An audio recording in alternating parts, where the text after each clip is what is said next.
Hey there and welcome back to TubeGuji channel. Today we are going to build car renting application with the help of Next.js, React, Tailwind CSS, Clerk for the authentication, Daisy UI which is based on Tailwind CSS, then GraphQL and HyGraph. And all of this, whatever the technology we are going to use, is completely free to use. Okay, so before talk about the technologies, let's walk through the application and let's see what we are going to build today. So with the help of Clerk, we added this authentication. Okay, so obviously once you launch on this particular page, uh, you will you need to sign in with the Gmail, and then you will land on this beautiful page. Then if you see right at the top, you have a beautiful logo, the navigation bar, and this per user profile image as well. Then we have this beautiful hero section we added. Okay, this beautiful image and everything. Then we have this beautiful search bar where you can search with the location and date, whatever. Then if you scroll down, you will see a bunch of different types of cars available for the renting. Okay, so this beautiful styling, everything we are going to use Tailwind CSS for this one. Okay, and with the help of Next.js, we are going to build this complete application responsive as well. Even though you can even filter this out with the help of filter options. You will see the brand, you will see the pricing, and on depends on that you can filter out this particular car listing as well.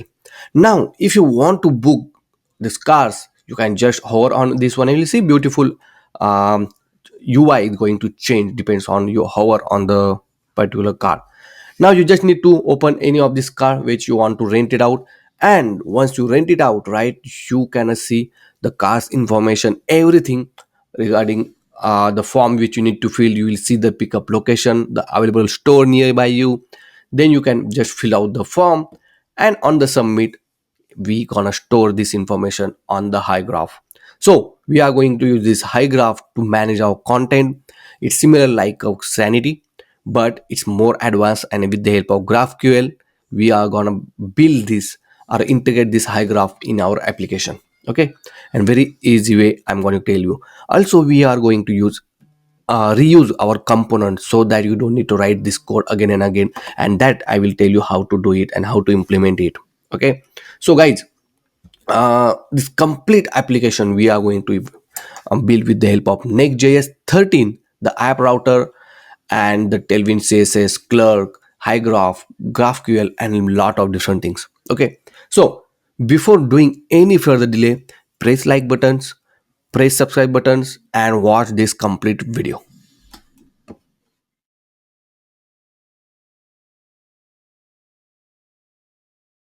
So in order to create the React project, we are going to use Next.js React framework. Okay, so if you go to this particular official website of Next.js, you will see this command to create the application.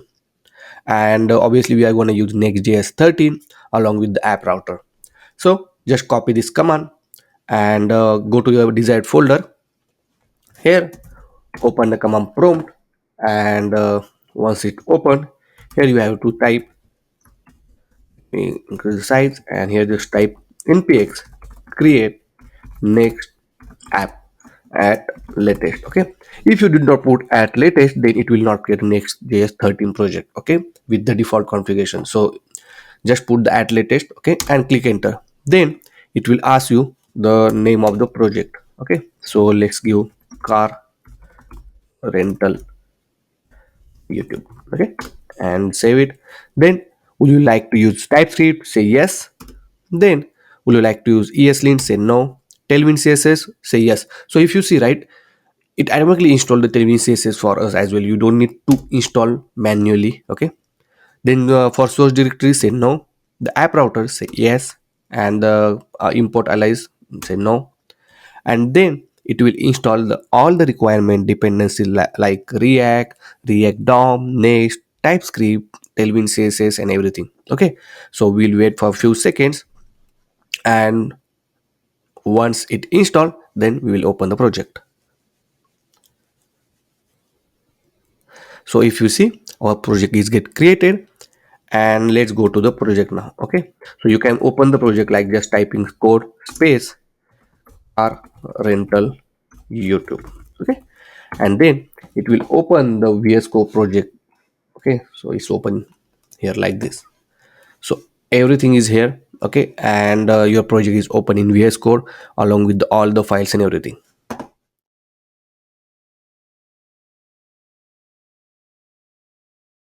So let's see how the project folder structure look like. Okay, so on the left hand side we have all the files which we required for our project. So in the app folder we have the global css, layout.tsx and page.tsx.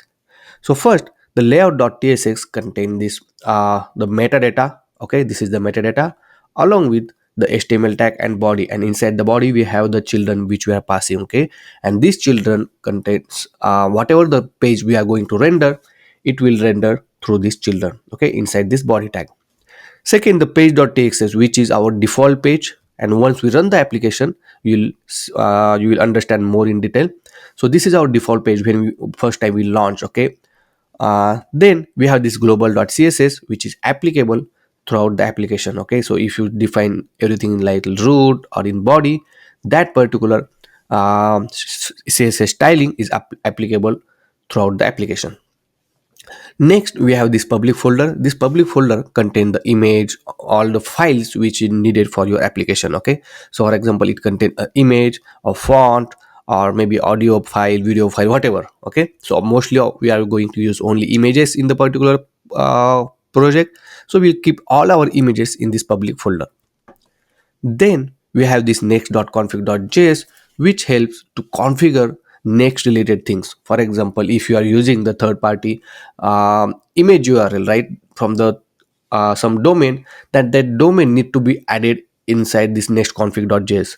You will learn everything once we start developing this particular project. Then in packet.json, it contains the script to run the application or to build the application along with the dependency which is required for this particular project. Okay, so we can these are the already installed dependency, but you can add your own. Okay, we are going to use some more dependency, so we'll learn once we start developing. Then we have this post css.config.js and tailwind.config.js. So it contains the all 10 will css configuration. Okay, and if you see this content, right, this is very important because whenever you are adding any files inside this pages or components or app folder, the tailwind css is applicable for that one.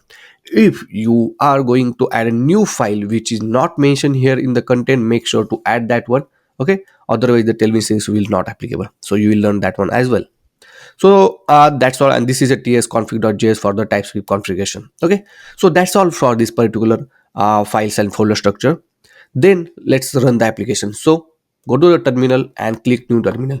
It will open the terminal inside your VS Code. Okay, and just type npm run dev. Once you type it, if you see, our server started on the port 3000. Okay, and this is the URL to access it. So copy this URL, go to your project, sorry, go to your web browser and run this particular URL. Okay, so it will take few seconds to build for the first time. Okay, so it's loading, so we'll wait, and if you see, the page is loaded. Okay, and this is our default page. I told you that the page.tsx, which is our default page. Okay, let's me show you. So if you see, right, inside the app we have this page.tsx, correct? So inside this one we have this all this information which is showing on the screen, right? If I remove this main, okay, completely, and just put the simple div tag and save it, you will see nothing will show on the screen. Okay, now let's type something. For example, subscribe to Tube Guruji. Guys, if you did not subscribe to my channel, please do subscribe. And if I save it, see the subscribe to Tube Guruji showing on the screen, and if you see, the URL is the default URL. Okay, so you will learn how to navigate to the different URL, how to create everything in this particular course as well. Okay, if you don't know anything about the Next.js or anything, don't worry, we will learn everything from the basic. Now if you see, right, we have this gradient background effect, right? So in the global.css we can remove it. For in this particular route, right, we have this 3 line of code which help to give the gradient effect. So I remove it and save it, and let's refresh the screen. Let me wait, why it's not okay. So let's remove this one as well and save it, and if you see, this particular background is gone, right, that particular effect, because in the css they applied this particular gradient effect. Okay, I hope you understand and you also learn how to create the application, the files and folder structure, and how to run the Next.js 13 application as well. Okay, perfect.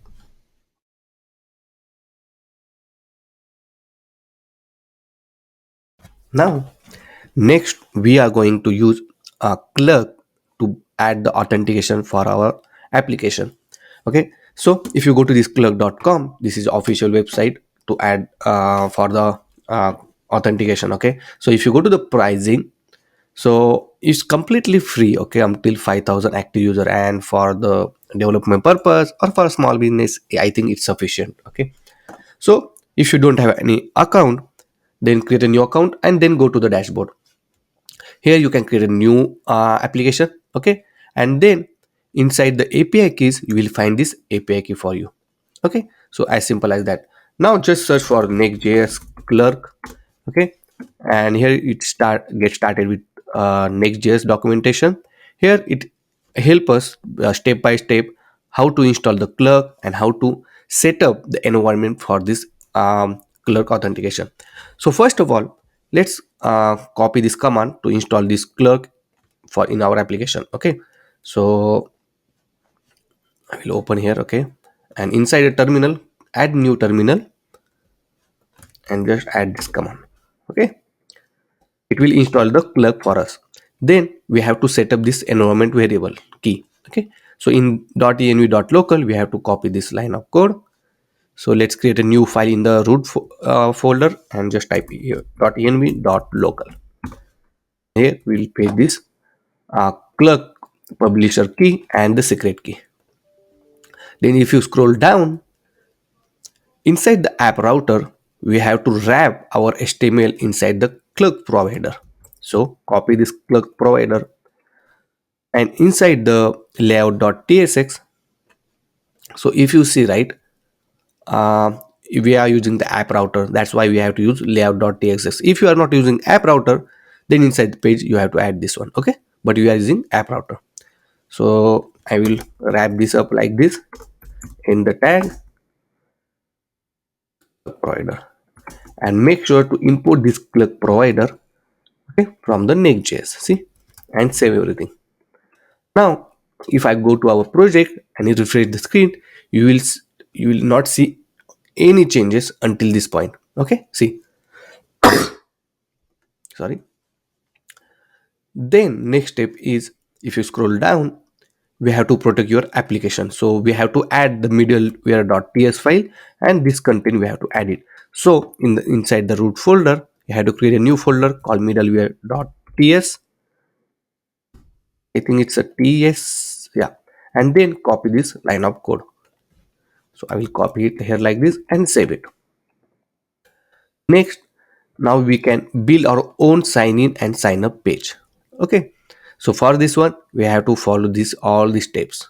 Okay, but if you want to use their the Clerk sign in sign out page, that also you can build it. Okay, so in this particular course we will learn directly how to use it instead of using our own pages. Okay, second thing, if you want to build your own pages and how to set up, right, you can watch my previous video.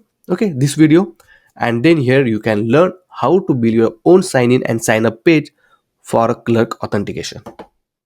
So now here, what we can do in simple way, we can implement the Clerk.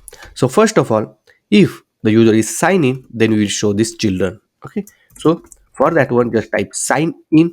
See, and this is importing from the Clerk Next.js. Okay, and inside that you can show these children. So what does it means? That once the user is sign in, then it will show this children page. Okay, if user is sign out, okay, so we'll add the sign out. Okay, If user is sign out, then we want to show the sign in page. Okay, so just add sign in like this, and make sure to import this sign in inside the uh, Clerk.next.js. Okay, like this, and save it.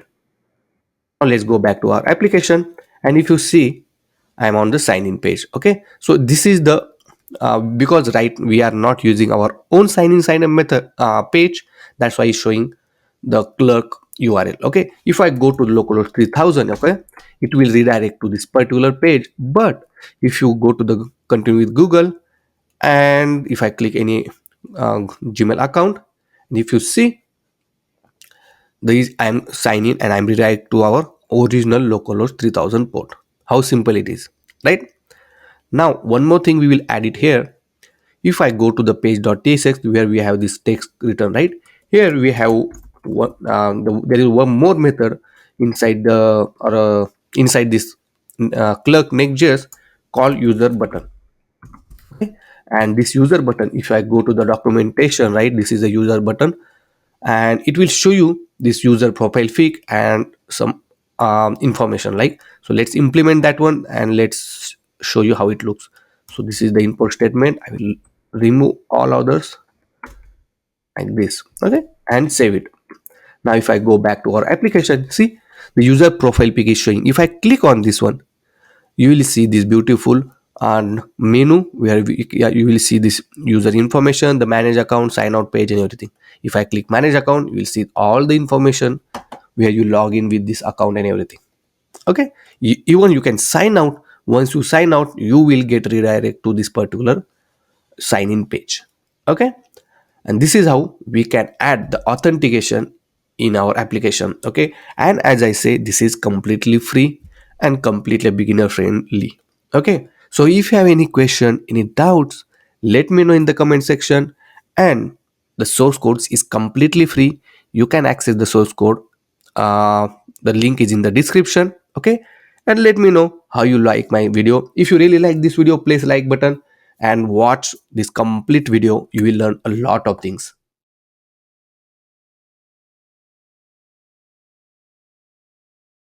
Now we will add the navigation bar. So for that one, let's create a folder in the root directory called components. And as I told you, right, we have to make sure the name should be like these components. Otherwise the Tailwind CSS will not gonna work. Okay, create a new folder called components, and inside this component folder we have to create a file called navbar.tsx. Okay, and add the default template. So we have this navbar and save it. Now this navbar we will add it inside the public folder, sorry, inside the page layout.tsx. Okay, so inside in sign in page. So here we will add it navbar like this.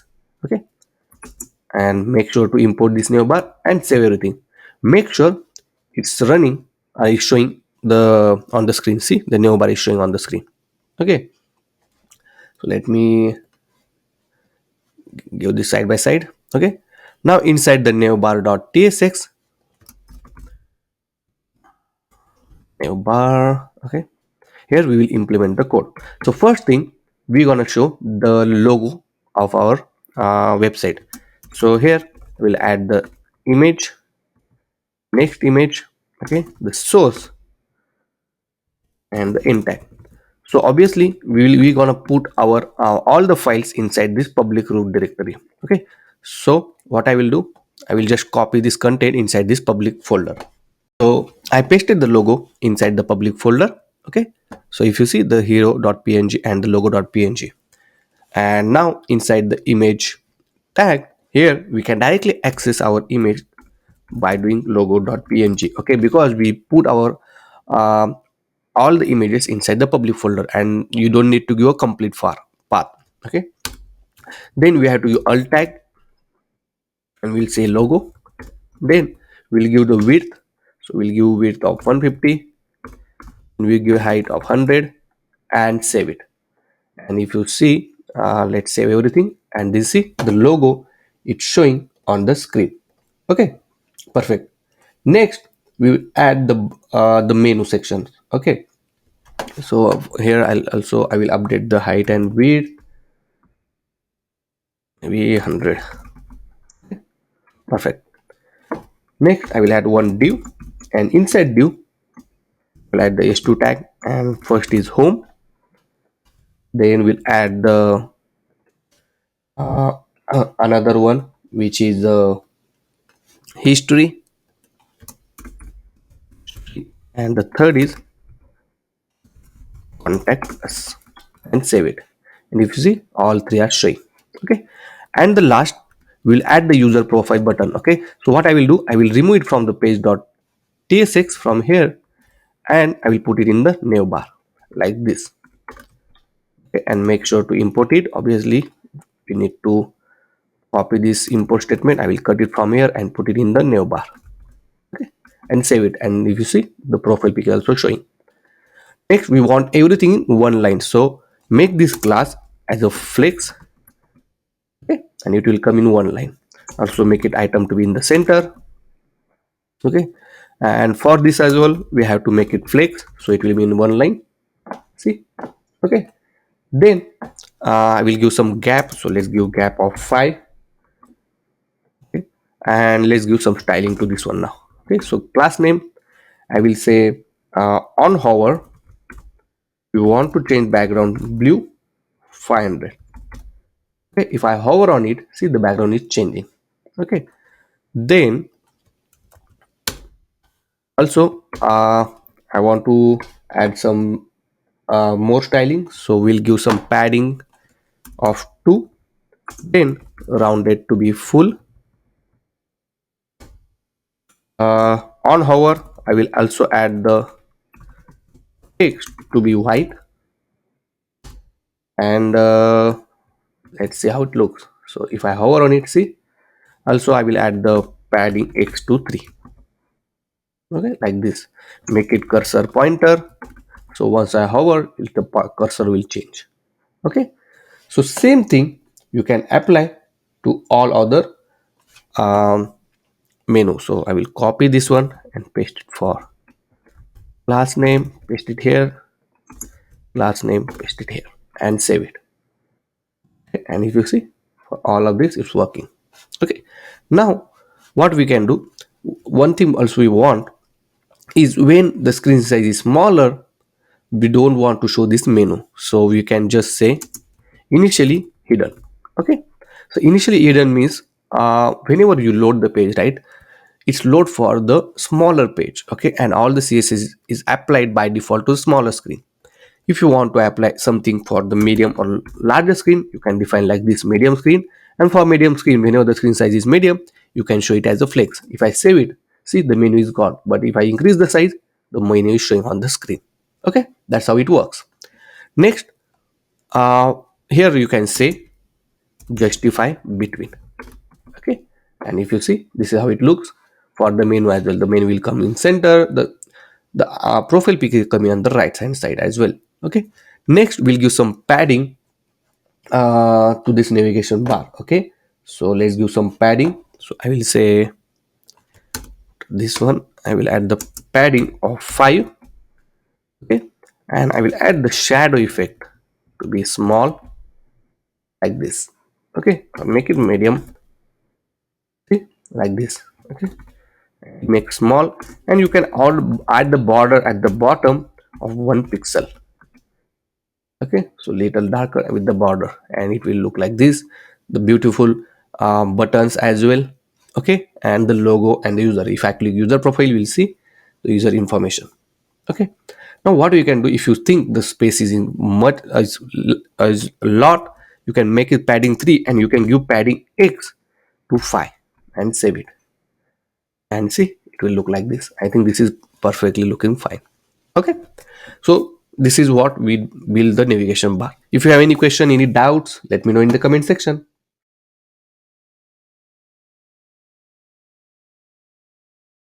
Now let's implement the hero section. So let's go to our application, and let me get back like this.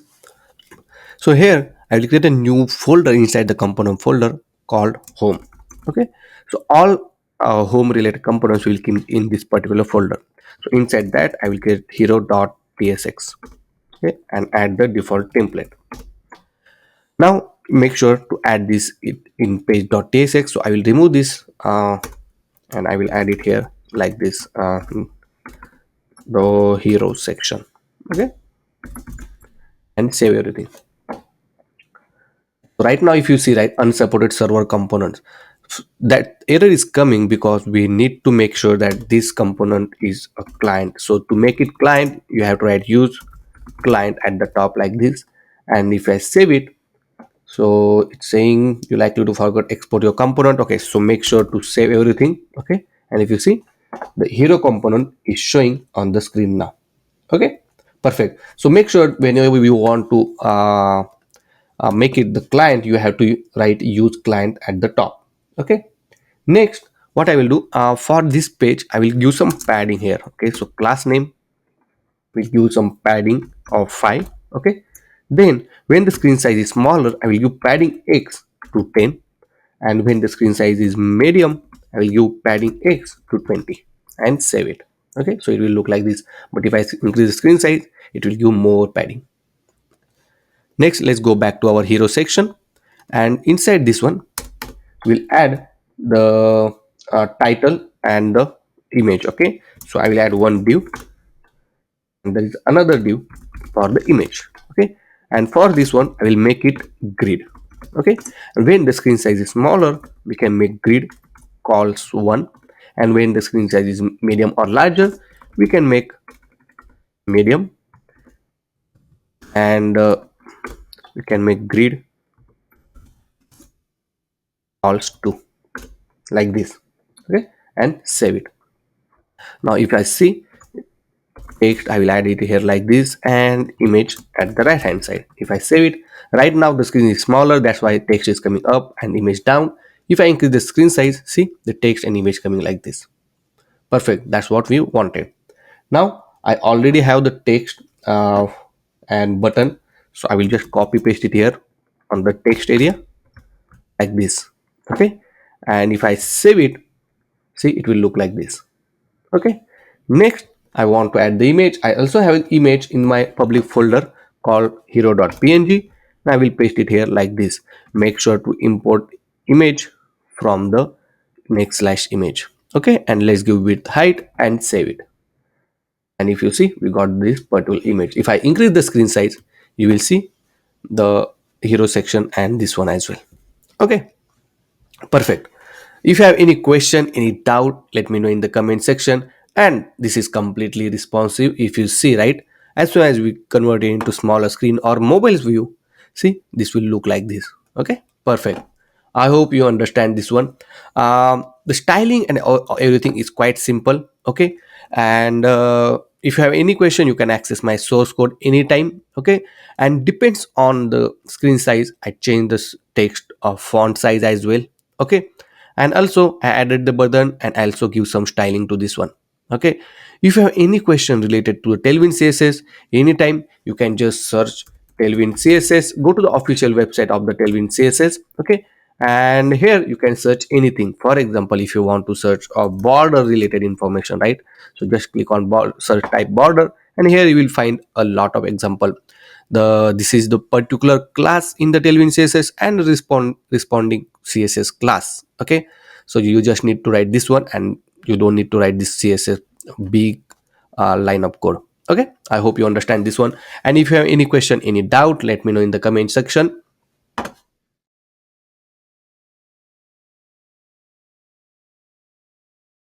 Now, if you want to change the font of your application, it's very easy in the Next.js 13. Okay, so let me show you. So in this particular section, we are gonna change the font for our application.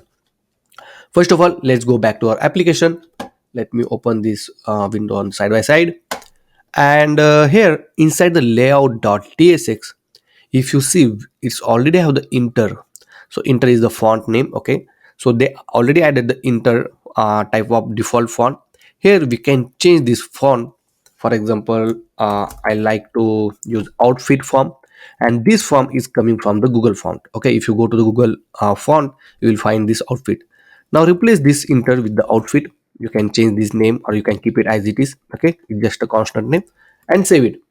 And if you see, the font name is changed instantly. Okay, and this change is applicable throughout the application. Okay, now if I change to something like railway, okay, so there is one font which also I like, railway, and if I update this, so if you see, this change to railway. Okay, so it's up to you the font you want to use. Okay, and this is how easy it is to change the font in the application. You don't need to add any css, you don't need to do any configuration for that one, or any add a new font in your public folder. Just within a few clicks, with the help of Next, you can add the font. Okay, if you have any question, any doubt, let me know in the comment section. And if you still watching this video and if you did not subscribe to my channel, please guys, do subscribe and watch this complete video, because there are a lot of things coming in this particular course.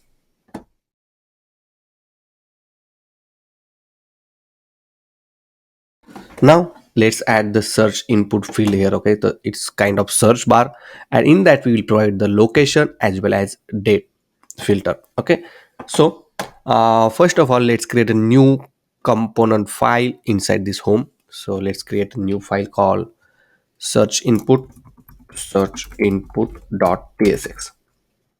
Okay, and then add the default template rfc. It will add the default template for us. Okay, so if you're wondering how I'm going to add this default template by just typing a few words, right? So for that one, you have to add one extension in the VS Code called ES7 React, uh, this particular extension called ES7 plus React Redux React Native. Okay, and this will give you the default templates once you added just writing a few words. Okay, also make sure to add the Tailwind CSS IntelliSense. Okay, so this a particular extension give you the suggestion when you are going to write the Tailwind CSS classes. Okay, this is very important, so make sure to add that one. Now inside the search input, let's add the text first. Okay, so here we will write h2 tag, and inside the h2 tag we will write let's search what you need as a text. Okay, so I will paste it here like this. Okay, and let's give some class name. Let's say text to be center, then we'll give text of 20 pixel. Okay, and I will make text of color gray 400 and save it. If I go back here, make sure it's not showing because we have to make sure that you will add that in search input in the page.tsx. Okay, so here you can add it like this and save it and save everything. Okay, if you see, the let's search what you need is showing on the screen. Next, in order to add the input, let me bring this on the left hand side. So after this I will add one more div. Okay, and inside that we will add another div. Okay, so this div will control our container type thing. Okay, and inside that we'll add the input of type text. Okay, and let's add the placeholder as a location. Then we'll add some class name, so I will add padding of 2. Outline I need to be none, and background I will make the transparent. Okay, like this, and save it. And if you see, the location is showing on the screen. Also I will add the icons. So if you go here, right, let me search for the hero icons. Here you will find a bunch of different icon. Okay, so I want solid, you can select solid and just search the type of icon you want. Okay, if you see, we got the icon. Copy this svg, or you can copy jsx, whatever you want, and then just paste it here like this. Okay, so let me bring everything in format this one. Okay, like this, and save it. Now if I go back to application, it will look like this. Okay, so obviously I'm going to change color, so I will get you text gray 400. Okay, and for this particular class I will make it flex. Okay, so it will mean the one line, and also make it item to be in the center, so vertically it will be center. Okay, like this. Also for this class, right, okay, we'll wait, we'll implement the date functionality as well. So I will add div, and here I will add input of type is equal to date. Okay, so this is very important because we are using date, and close the tag. Here I will add the class name, the similar classes we applied, like the one which we applied to this one. Okay, so just copy this one and paste it here and save it. And if you see, we got this one. Okay, you can change the color, so I will give text gray 400 like this. Okay, and I will change this color to the dark, which is matched to this color of this particular calendar. Okay, so you can just change that color as well. So let where is there svg here, I will change width and height, and I will make it black only. Save it like this. Okay, 5 actually. Save. Okay, next we want to show in one line. Okay, so here I will add the class name and we'll make it flex. Okay, and once you make this as a flex, you will see it comes in one line. Okay, and if I increase size, it will look like this. Okay, then just make sure to make it justify center. It's not gonna change, it will look like this. Okay, and here now we need to add the background. Okay, so to add the background, we have to add another div, and we have to wrap everything in this particular div. Okay, these two component like this. Again here add the class name, make it flex, and then we can make background of gray 100, adding of 2, we'll make rounded to be full and save it. And if you see, it will look like this.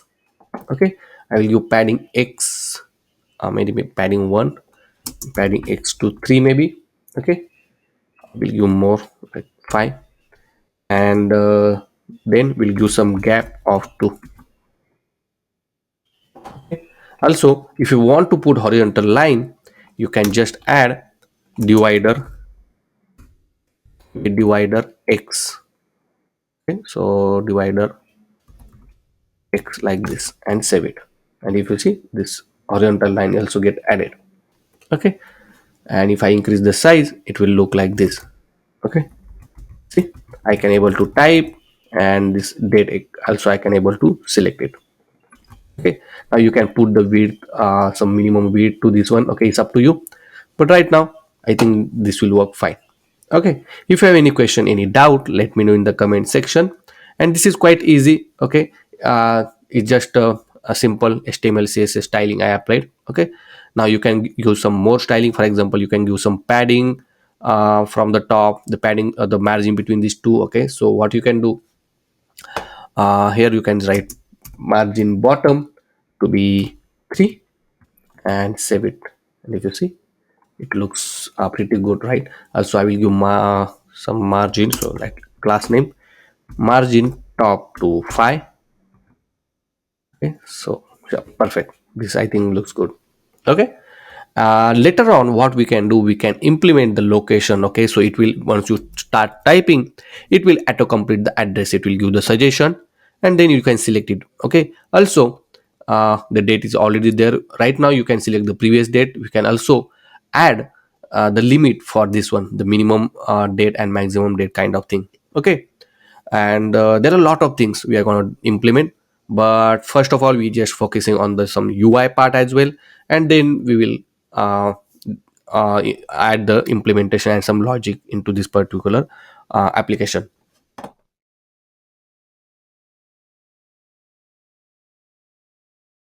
Now we're gonna add the catalog name and the filter option. So if you see this right here, if you see, we have this cars catalog as a text here, and then we have this, and the right hand side we have this filter option. Okay, so same thing we're gonna add. So first of all, let's add, we need to add one library, UI library called daisy UI. So if you go to this daisyui.com, it is one of the best Tailwind CSS library, and it has a lot of predefined components. Okay, if you scroll down, you will see a lot of things, and very easy to install. First, you need to copy this command and run in your application. Okay, so let's increase the screen size, and here I will execute this command. Then you have to add this particular plugin, okay, inside the tailwind.config.js. Okay, so you just need to add this required.daisy UI, copy this one, and then let's go to this tailwind.config.js, and inside plugin you have to paste it here like this and save it. Okay, you can stop the server, but if you see right the daisy UI is running, so I think it will work. Next, we are pretty much completed by installing this daisy UI, right? We are ready to use this daisy UI. Now first of all, let's add the text and then the drop down. Okay, so let's add this one. So let's go to the component folder, and inside the home folder we create a new component called calls filters option.tsx.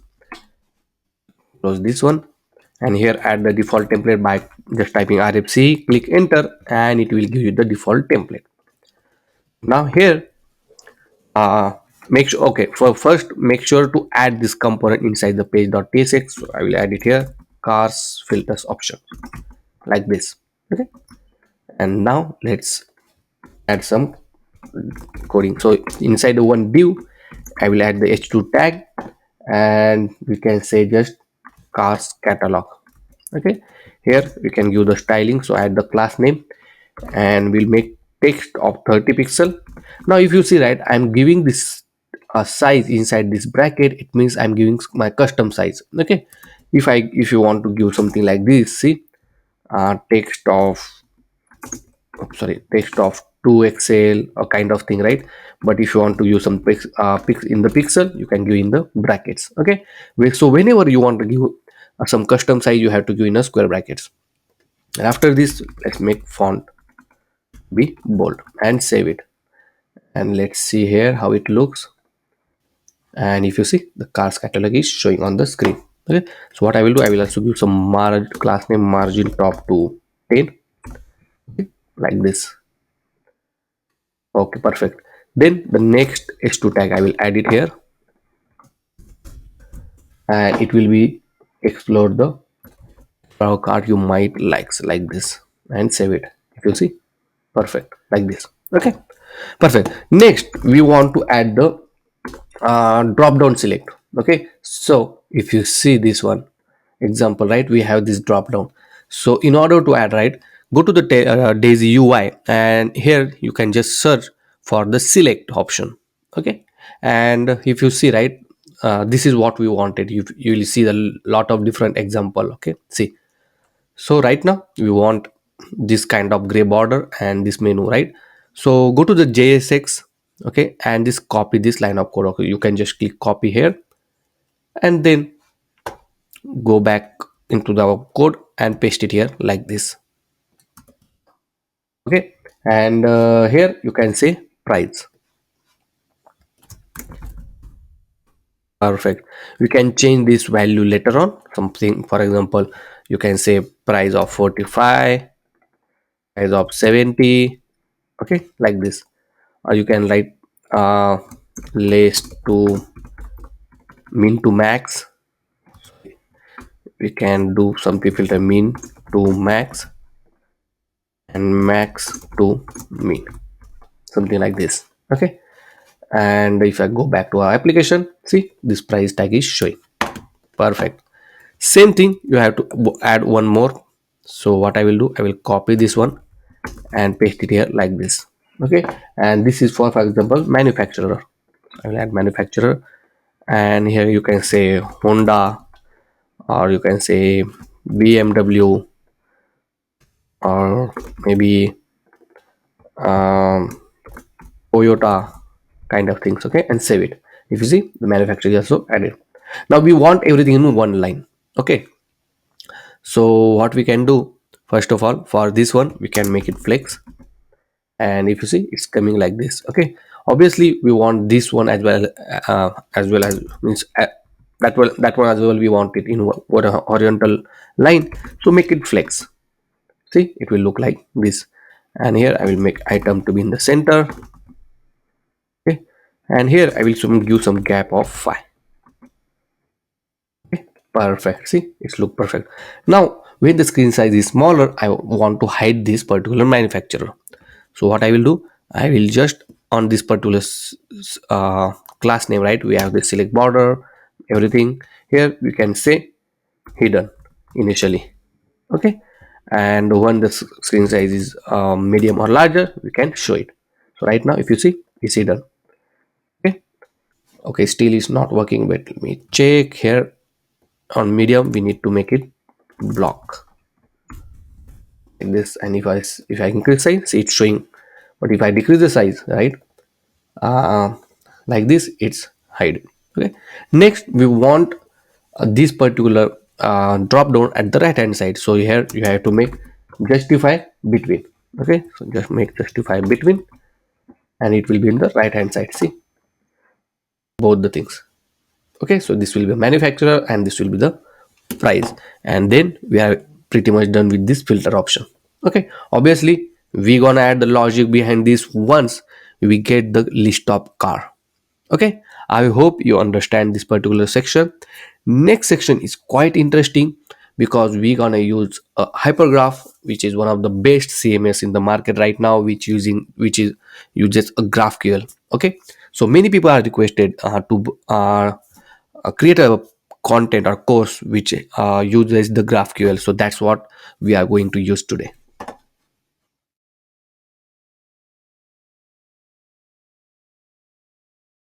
So today we are going to use HyGraph CMS, which is one of the best GraphQL content management platform. Okay, if you know about the Strapi or Sanity, HyGraph is also a similar one. Okay, and but this HyGraph will provide a very efficient way to handle our content management. Okay, so first thing, if you go to this highgraph.com, you will land on this official website. Okay, and if you want to know the pricing, let's go to the pricing and let's see. If you see, right, it's this particular high graph is completely free. Okay, if you have medium size business, this graph free tire is completely sufficient for you. So don't worry whether it's 299, 799, don't worry. I'm telling you it's completely free. Okay, and this is very sufficient for you if you are going to develop something, or you are a developer, or you are a freelancer, or you want to run a small business. This is perfect for you. So if you want to create account, just say get started, and if you have already account, just log in it. So I already have account, so I'm logging it. Okay, so once you log in onto this one, here you can create a new project. Okay, so you have different option like blog, shopping, the documentation, marketing website, a lot of things. Okay, they have predefined templates, or if you can create your own template. So click on this add project, and here give the project name. So in this case we'll give car rental. You can give the project description, I will keep as it is, and you can give the region which you want. Okay, so right now I will give the US East, and you can have India as well, so you can select whatever the nearest one you have. Okay, and click on add project. So just wait for that one, so it will take some few times to set up the all the project for us, so we'll wait. And if you see, our project is set up completely. Okay, and if on the right hand side, if you are first time, right, it will show you the quick start checklist, what you need to do and everything. Okay, we close this one, and this is the dashboard. Okay, and if you see, we have 1 million call per month. Okay, then we have 100 GB of traffic, a content entry, and lot of things. First of all, let's go to the schema, and we'll create a schema for our cars information. So here, in the schema you can create a new model, so click on new model, and here you can give the model name. Okay, so I will give car list, and this is the API, this is plural, you can keep everything as it is, and click on add model. Okay, once you click on the add model, now you can add the field into your particular model, right? What field do you need? So for example, I will add the single line text, and I will say the name of car, so I will say name, like this. Okay, is you can use as a title field. And also you have validation, you can make it whatever you want. I will make it required field. You have advanced option and everything, right? So right now just click add, and then you can add the remaining one. For example, you want to show the price. If you see, right, we want to show the image, right? We have this um, car type, how many seat allow, the car average and everything, right? So that you can add it. So for example, if you want to add image, right, we have this asset speaker as well. So click on it, you can give the image like this, and you can allow the multiple assets. Okay, it's up to you, whatever you want to choose. You have complete hand complete control on your field, so how you want to display. Okay, so you can add the remaining one. I will add the remaining one, and then I will show you how it looks.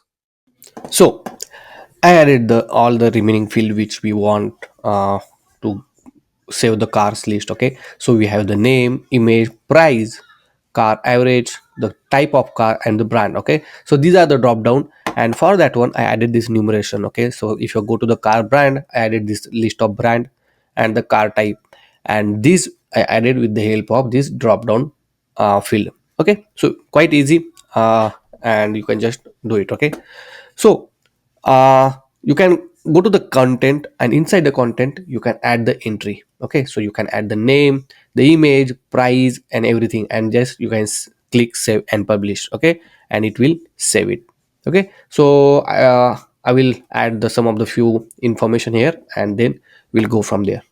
So here I added few data inside this content section. Okay, so I added the file record, and it's very easy. Just click add entry, and just you add the fields and save it. Okay, now the important thing is, if you see we have this API playground. Okay, and inside this API playground, here we gonna write our, we can create our own query.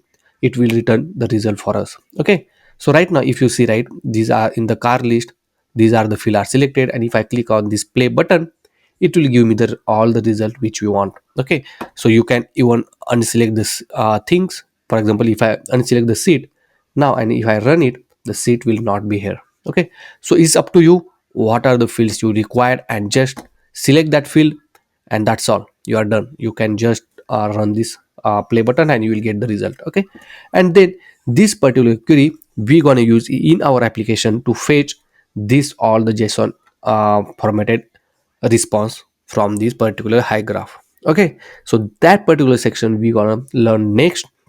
But if you did not subscribe to my channel, please do subscribe, and please do explore this high graph. Okay, you have a lot of things here. You have project setting, you will see a lot of different things. Okay, you can even change the profile picture, a lot of different things you can play around. And let me know if you find interesting into that in the comment section. And if you're really enjoying this video, please press like button. Okay,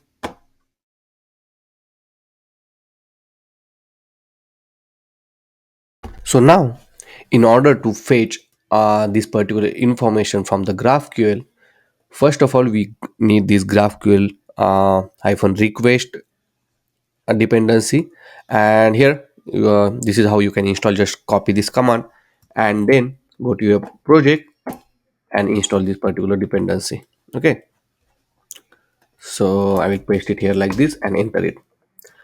Then this is how we can use it. Right here you just need to pass the query which we have in this particular high graph, and then we'll get the response. Okay, so we'll implement it in our application. So first of all, let's go back to our project, and inside here we'll create a new folder in the root directory which called services, and inside that we'll create a new folder, a new file, sorry, called index.tsx. Okay, so inside index.tsx, we will uh, add the one method which will get the all the car list. Okay, so here I will write export constant.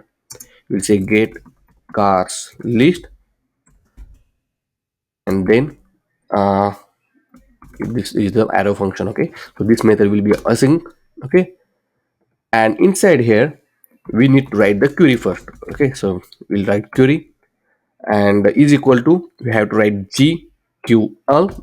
Okay, and then this particular is need to be GQL GraphQL, and then inside this particular code we need to write our query. So what you have to do, go to this HyGraph, and inside the API playground, right, we already have this particular query, right, and if you run this one you will find the response as well, right, and that's what we needed. So copy this query, go back to our application, and here just paste it here like this.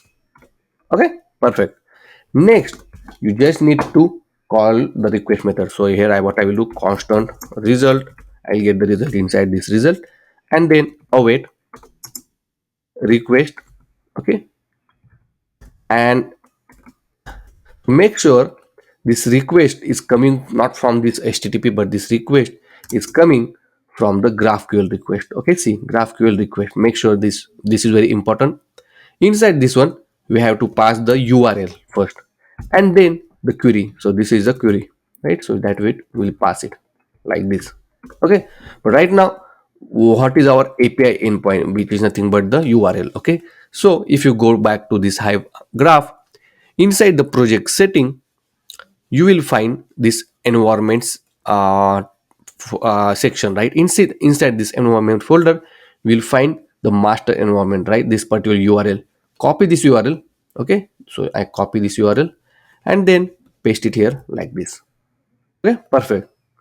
That's all. Okay, now here we just need to return the result. So write return result and save it.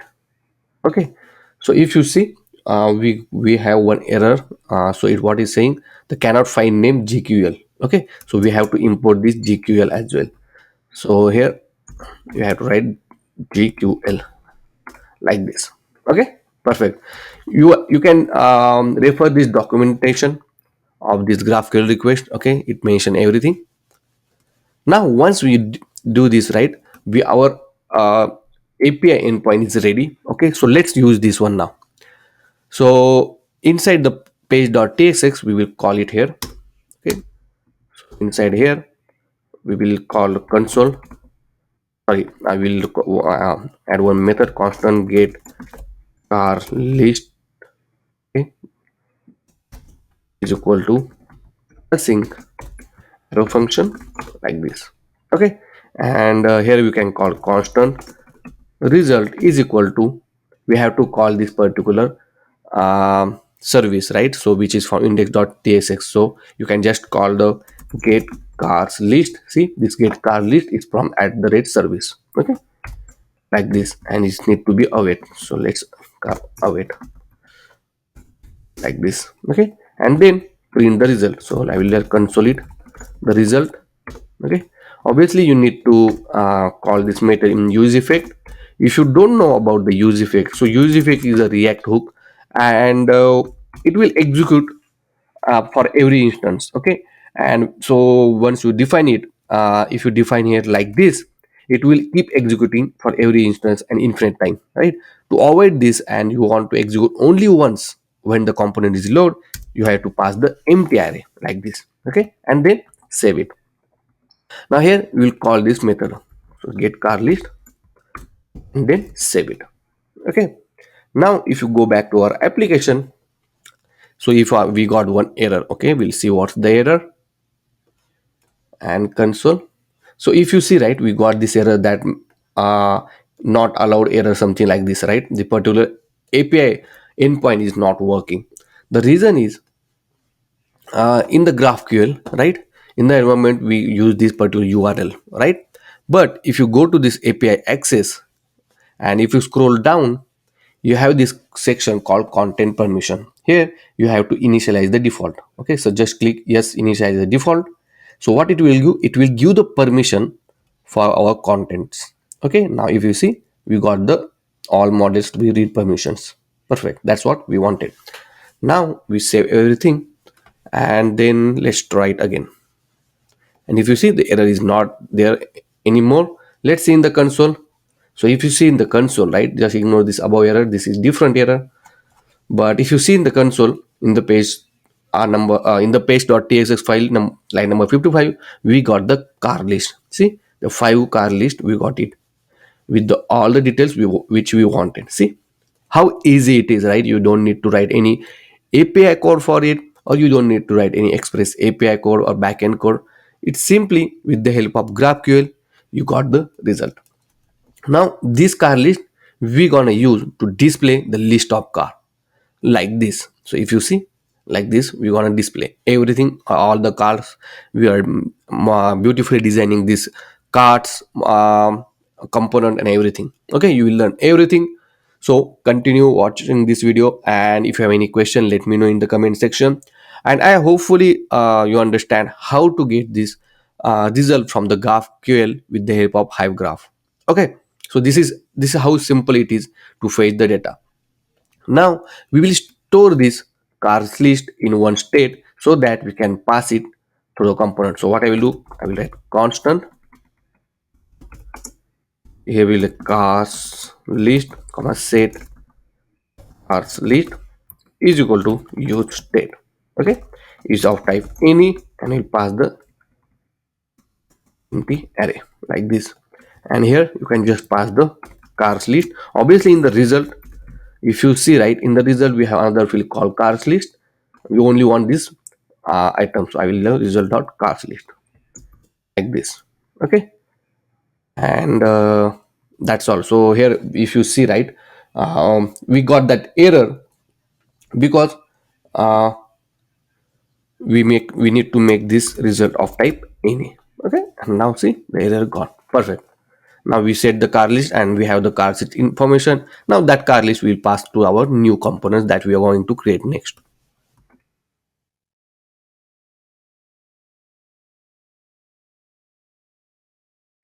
So now, in order to display the list of cars, we get a new file inside the home folder.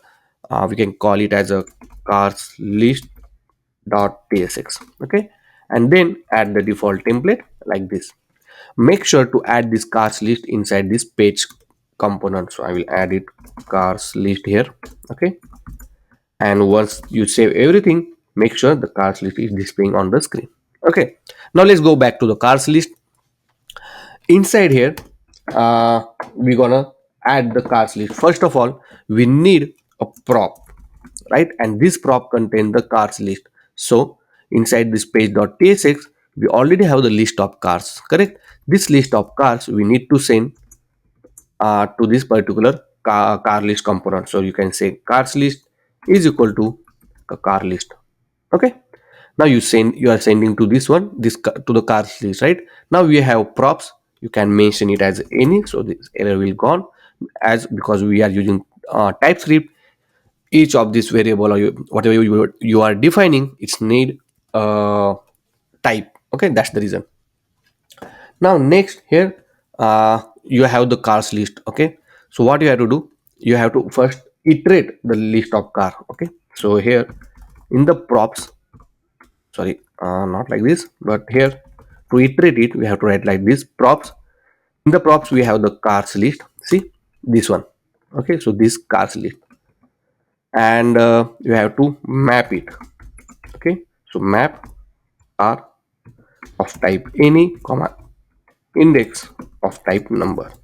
Okay, and here you have to define an arrow function like this. Okay, inside this one I will add one div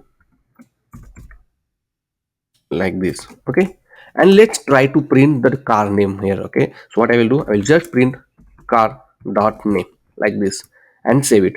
And if you see, we got the cars list. It means the prop is working and we are able to iterate the value. Okay, now for the card which we want to show on the screen, we create a new card item. Okay, so inside this home folder only, we'll add the card.tsx.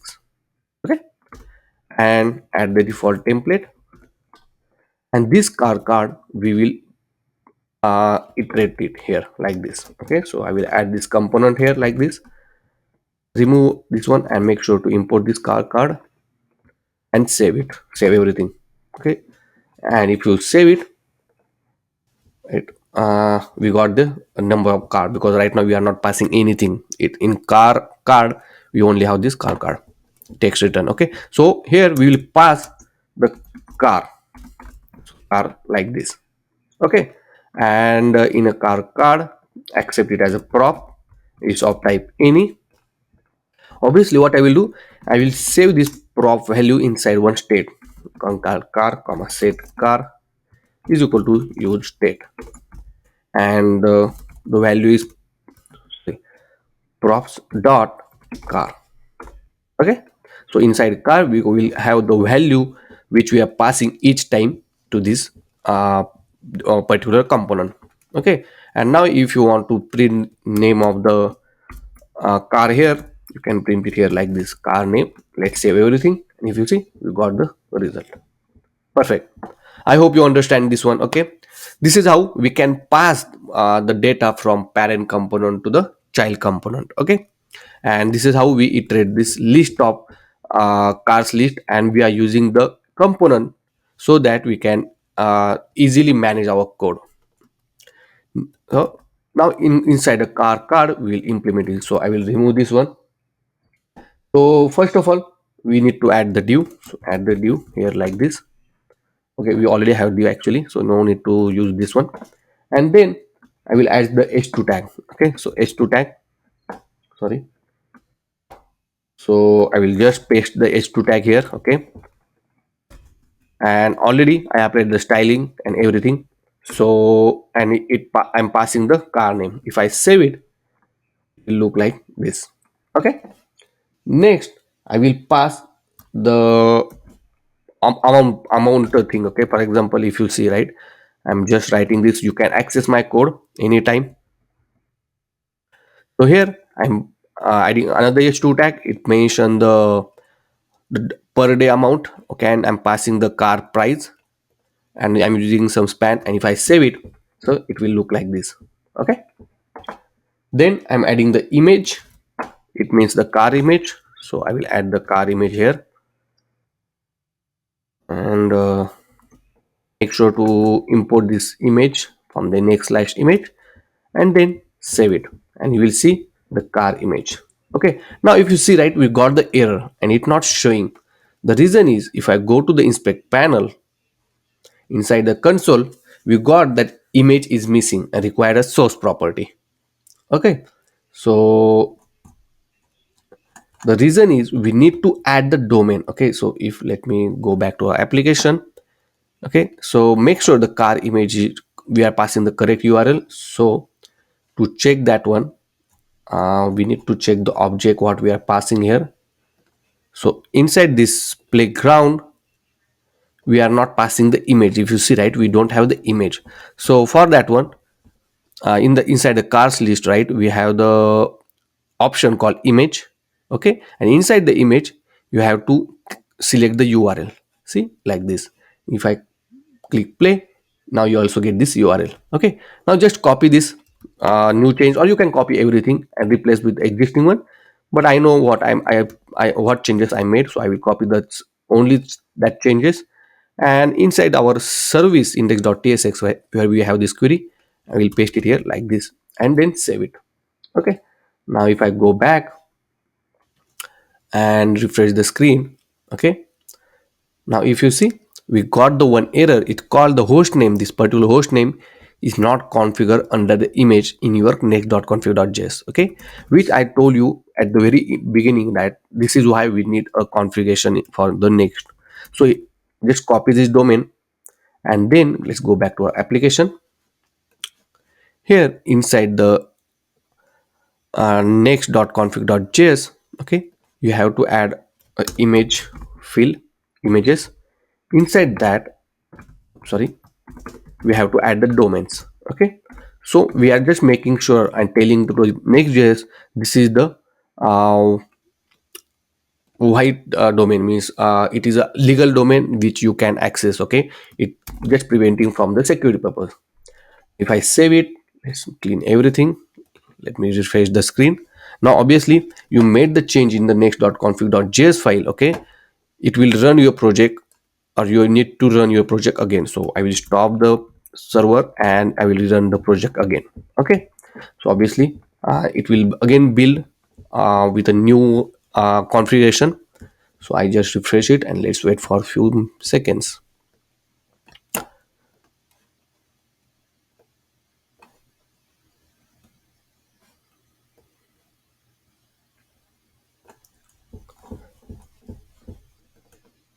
So if you see, right, our project is loaded, and if you see, our cars list also showing on the screen beautifully.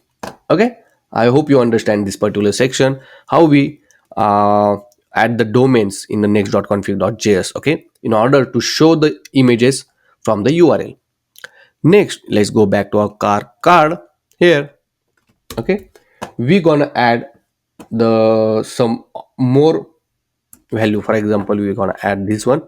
Okay, and I am using these particular icons from the React icons. Okay, so what you can do, go to the React icons. Okay, so, I'm using a multiple times in my previous course as well. So copy this React icon dependency and then paste it in your terminal. Okay, like this, and then you have to just import this all this React import statement. So I already have, I will import it here like this. Okay, and if you see, the error is gone. Okay, and now save everything. Now if you go back to our project and let me refresh the screen. Sometimes it refresh, sometimes not, because we just made the change. Okay, we added the new dependency. So if I scroll down, if you see, we got this information as well. Okay, so if you see something is missing, let me see what, why it missing. So here we have the car dot type, right? Make sure this is the correct one, the correct field name which we are using. So if you see, right, we don't have the type. Okay, we need a type as well. So we have seat, car average, everything. So let's add that one as well. So we have this car type, right? We added the car type. If I run it, now it's added. Okay, so that one we have to add it in our again we need to add it here in service.index.tsx. Okay, after anywhere you can add it, no issue, and save it. And now if I refresh the screen, you will see that car type as well. Okay, everything is working. I don't know what this error is coming. Okay, so we need to add the car type here. So this need to be a car type. Save it. Now see, the error is gone. We got this auto. It don't have actually a manual auto. Okay, perfect. Now we need to bring everything in one line. Okay, so this is very easy. So first of all, let me go back to our application here, like this. Okay, and oops, my mouse. Yeah. So first of all, I will add some class to this one. So class name. Okay, then I already have the property, so I will just copy paste it here and save it. And it will give some background, some padding, and everything. See, on the click, I'm getting the effect like this. Okay. Also, I'm adding one button. Okay, at the bottom. So after this one, I will add that button and save it. If I hover on this one, right? See, this button is coming. Okay. If you have any question in the doubt, you can just uh, access my source code. Okay, next let's go back to our cars list. Okay, so let's go back to cars list. Inside here, define class name, and here we will define the grid.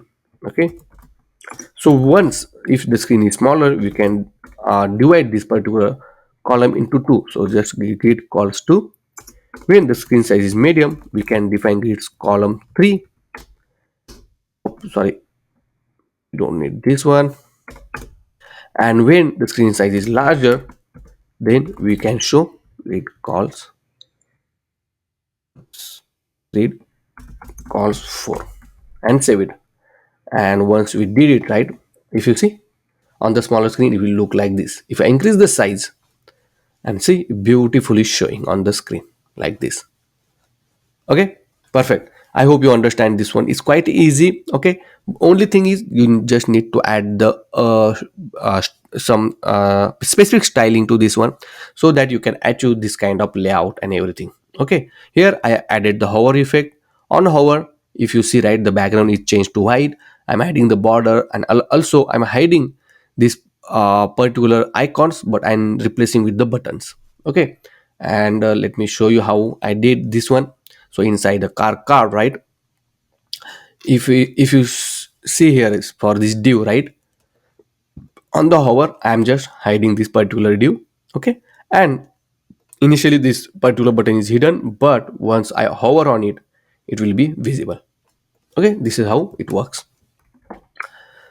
So I hope, hopefully you will understand this, and if you have any question, let me know in the comment section, and anytime you can access my source code.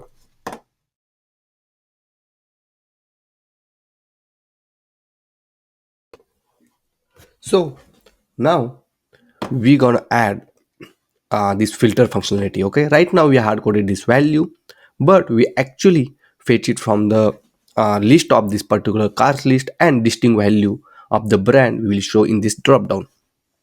So let's first go into this particular VS code, and inside this page.txx we will define the one more state. Okay, so inside here we will define a similar state, only it will hold the original car list. Okay, so cars original list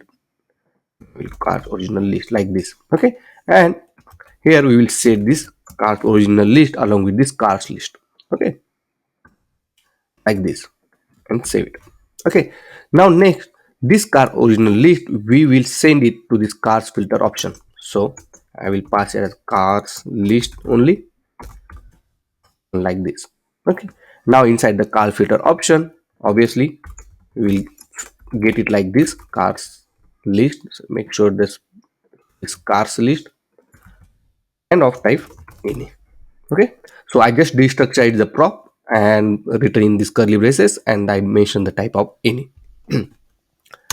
Now we have the cars list. Okay, now next we need to filter out the distinct value from it. Okay, so what I will do, I will define one method constant, and it will name it filter car list, and arrow function like this. Okay, now inside this we have the car list, right? So for each, so we can have for each loop, for each, like this, and then element of type any, and inside that uh, we need to add the element. Okay, but before that we will define the set. So in the set, once we define the set, I will define set like um, brand set, okay, is equal to new set. So what it will do, it will only set the value with in the only unique value it will set. Okay, the duplicate value will not add into this particular set, and in that brand set we will just add the value, so which is our element dot car brand. Okay, so where is this car brand coming? So in index.tx, right, we have this query, we are also added this car brand. Okay, so we'll get the brand of the car like this, and we store it here. Okay, then next, after that we need to save this car brand. So what we can do, we can define one more state here, and we can call it as a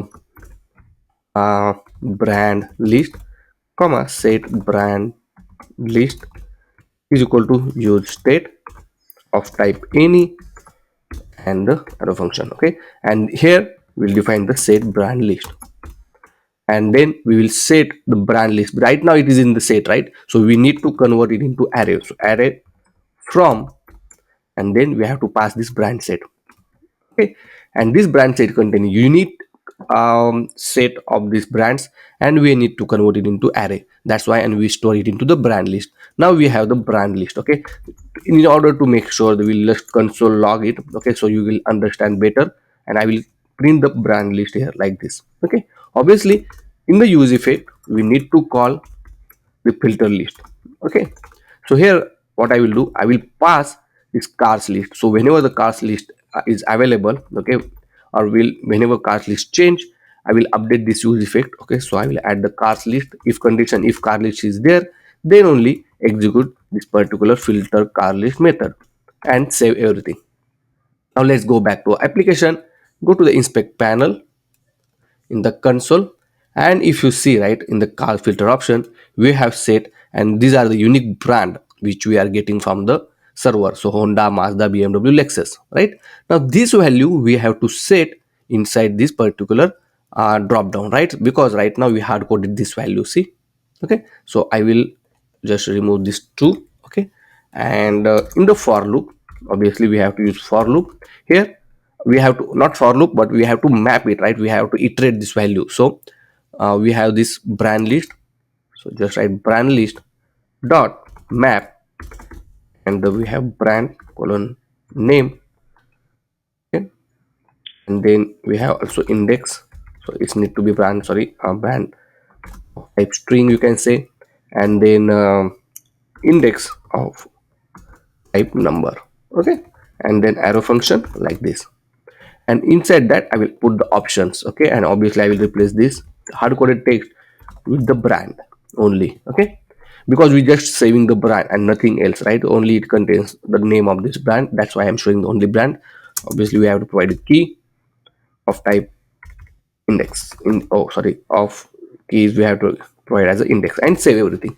Now let's see whether it's drop down we are getting all this information. So right now we have four brands, and if I drop down, see, our brand is showing Honda, Mazda, BMW, Lexus. See how beautiful it's showing. Okay, so we are able to successfully show the distinct brand which is getting from the server in this drop down. Perfect. Now next, on the select of this brand, we need to pass this information back to this our parent component, which is page.tsx. Okay, so for that one, first of all, for this select, right, I will add on change method. Okay, like this, and in this on change method we'll first print out whether we are getting this brand name. So obviously on change will fire the event, and I will console.log here e dot target dot value. Okay, and we'll just print out once we select the brand. Okay, so let me clean everything. If I select Mazda, see the Mazda is printing. If I select the BMW or Lexus, Lexus is showing.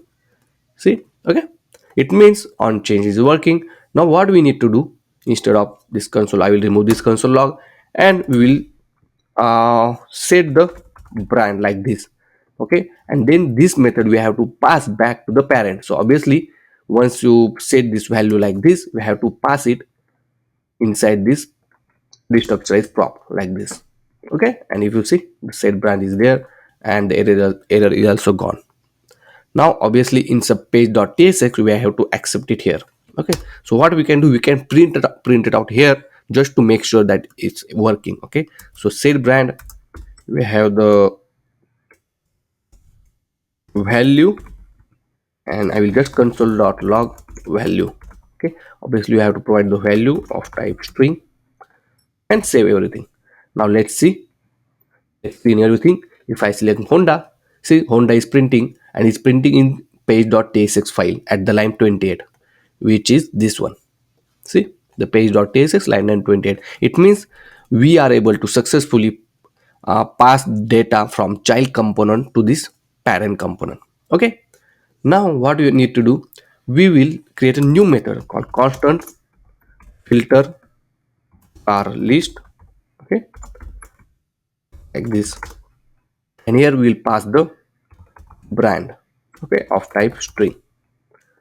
Obviously we will constant filter list.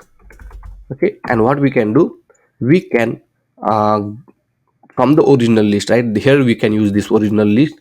From the original list we will filter the data.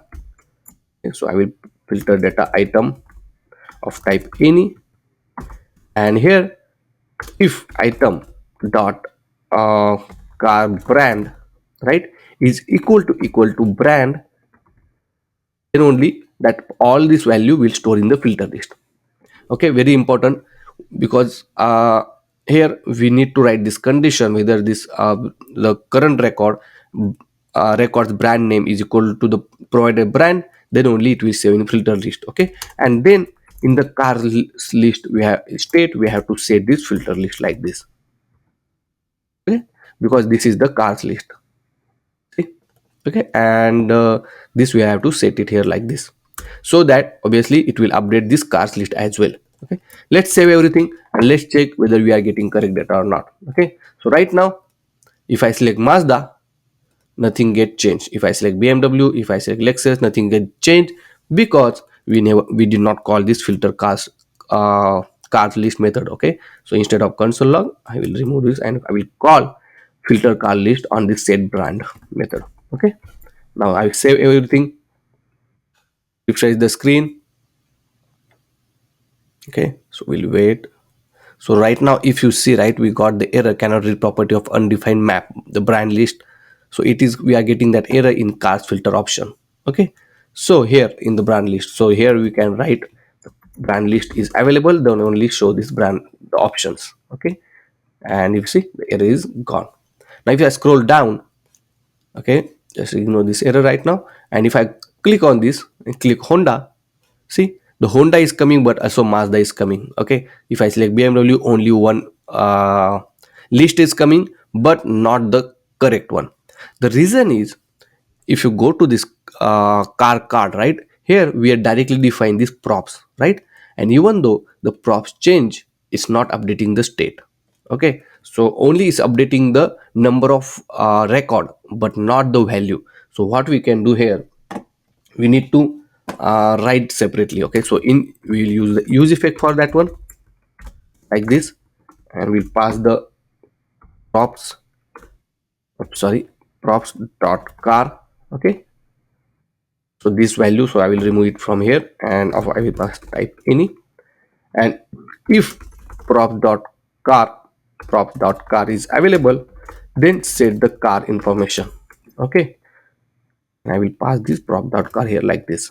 Okay, also we have to make sure it's optional field. Okay, or else you can just pass it like props.car is available. For example, if you pass, let's see, sorry, the car and okay, and let's save everything and let's see whether we are getting correct result. Right now if BMW is selected, BMW is coming. If I select Honda, see, two cars of Honda is coming. If I select the Lexus is coming. Okay, so means it works, our filter option is working fine now.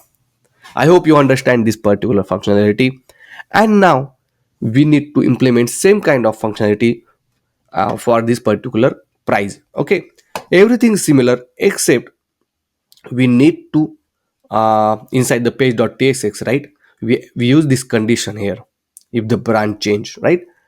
In this case we need to order by ascending or descending, depends on the price. Okay, so try it out and let me know if you have any question, and anytime you can access my source code. So here I also implemented this min to max. Okay, so if I click on max to min, see, is coming from the maximum first and the minimum last, and if I do the reverse, the min to max, the minimum will come first and the maximum will go last. So it's quite easy. Okay, let me show you the code how I did it. So same thing, uh, in the cars filter option, right, i, I added this on change method to this pricing filter list. Okay, which is I call as a order card list, and passing back to the parent component. Inside the parent component I added another method.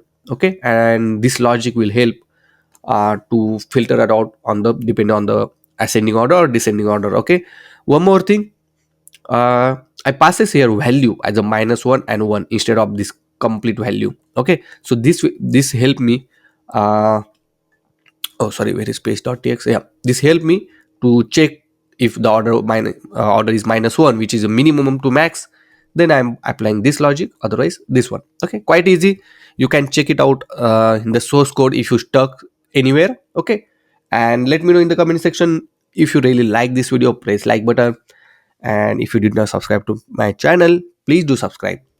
Okay, next we are going to implement on the click of this particular car selection, right? When you click on the rent now or anywhere, it will open the pop-up. It will show the car's information along with the form to fill out to book the particular car. Okay, so that we'll see in the next section.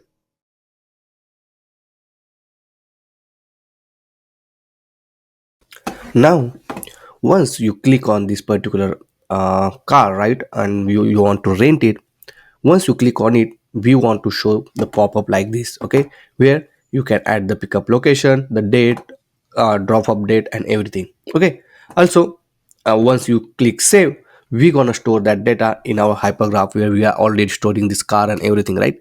So that also we are looking into in this particular section. Also, we are going to show the location, the available location to pick up this car.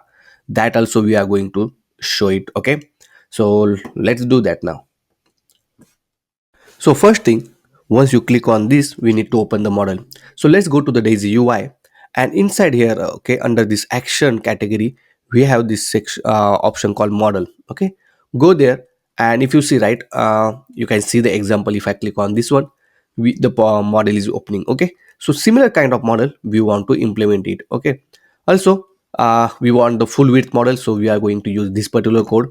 So go to the JSX tab and copy this line of code. Okay, so let's go to the cars list. Okay, because on the click of the car we want to open it, correct? So I am here and I will paste this code like this. Okay, and if you see, right, this is on click method. So this particular method we have to call on the click of the car. Okay, so I will cut it from here, and on this div I will add the on click method.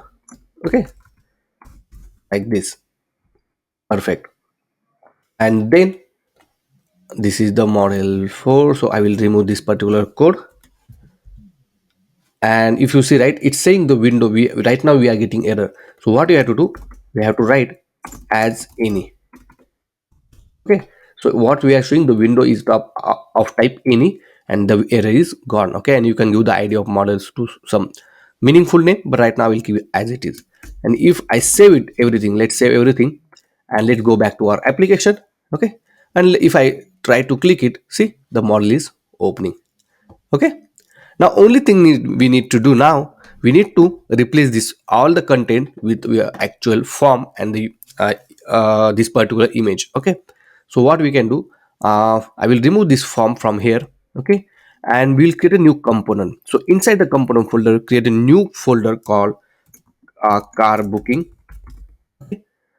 And inside that I will create a new folder called um, booking model dot tsx, and add the default template here like this, and replace this div with the code which we cut it, and here I pasted here like this. Okay, now what you have to do, copy this booking model and paste it in between this dialog. Make sure to import this component and save everything, and let's test it out whether it's working or not. And if you see, it's working. Only thing we did, we replace this all this code with the component, and inside the component we added this particular line of codes. Okay, next we need to divide this particular model into two sections. On the left hand side we will show the image, the car's information, and on the right hand side we will give the form to fill all the information. Next, let's pass the car's information to this model first. Okay, once you select the model, so let's go back to our application, and inside the cars list, right here we call this particular on click method, right? In the same on click method we will call another method to set the value for the car list. So before that, let's define the one state called selected car, set selected car to set the car's information is equal to use state, and is of type any, and pass the empty array for now. Now this selected car, we will call this inside this particular method. Okay, so on this on click we will call it. So obviously if you are calling multiple function or method, you have to wrap this in a curly braces, and then you have to call this method like this selected car, and inside that you have to pass this car item. Okay, like this. Now in selected car we have the car's information. This selected car we have to pass to this booking model. So here we'll pass as a selected car is equal to selected car, or just we can pass the cars, we can say car, and we pass selected car.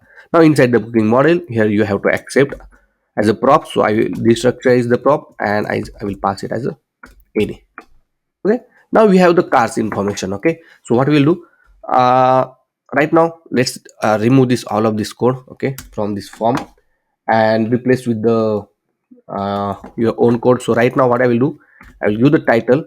So inside the div, what I mentioned, I added this title h2 tag and just saying rent a car now. Okay, let's save everything and let's see how it looks now. If I click on this car, the rent car now is showing on the screen. Okay, now what we do, instead of writing the code to show the car's information, we're gonna use the existing car. If you see, right, this existing model or existing component, we're gonna use it. Okay, so before that, I will undo this one. I want this line of code and I will remove only this code, and then I will replace with my new code like this. Okay, it's just simple styling with the applet from h3 tag. Okay, that's all. Next, I will add one div, and for this div I will divide the screen into two sections. Okay, so let's add the class name, and inside that I will add the grid. Okay, so when the screen size is smaller, we'll add the grid columns 1, and when the screen size is medium or larger, we'll add grid size columns 2. Okay, then inside that I will add two div. Obviously one is for the uh, car info, and another div is for a form. Okay, and let's save and see how it looks. If you see, car info and form. Next, let's add the component called car card. Okay, if you remember, we already have this car card component, and inside that we are just passing these props as a car. See, and it's already taking care of the all these things. We already have this cars object that we are going to pass. So we will pass as a car is equal to car. Okay, and save it. If I go back, see, the car is showing on the screen. So easy, right? Because we already have the component, and this is what uh, the usability of component we just implemented, right? We don't need to write any new code. Existing component, we use it here as well, and just we pass the required information, and that's all. If you want to check for example the BMW X3, see, the BMW X3 is coming. If I have a Honda Civic, the Honda Civic is coming. Okay, perfect. I hope you understand this one. Okay, next we implement the form. So obviously I'm using this the Tailwind CSS Daisy UI form, and if you go to this data input, right, we have this text input field, and inside here we have this multiple forms, right? So you can pick it one, and depends on your requirement you just paste it out. Okay, so I'm already have one. I will just copy it and paste it here. If you have any question, any doubt while implementing, you can access my source code anytime. Now let's create another component called form.tsx, and inside that we'll keep our form. So add the default template, and let's make sure to add this form inside this booking model, inside this div. Okay, form like this. Make sure the form is imported. Okay, and save it. Now I already have the form ready, so I will just copy paste it. Okay, and let's add that one. So I'll remove this form. I will paste it here like this. Okay, it's simple form, and as I told you from the Daisy UI, I implemented this and save everything, and let's see how it looks. So this is our form. Let's open any model, and if you see, we have the pickup location, we have this pickup date, off date, drop off date, you can select the time and everything. Okay, now just this input, right, is I just providing the type of date and time, depending on the what you need it, right? Whether you want text or do you want the input of type date or time. Okay, and also for this location I am providing the select input field, right? So you can just we have this drop down, and you can just select the location which you want. Okay, now the next task is add this location into this drop down, right? So in the hypergraph, right, I created this new content called store location. Okay, so let's go to the schema, and in the store location I just added this address things, okay, and nothing else. And in the content you can just add the store location whatever you want. Okay, and that's all, nothing much in this one. And this particular API we are gonna call so that we can show the store address in this particular drop down. If you have any question, any doubt, let me know in the comment section.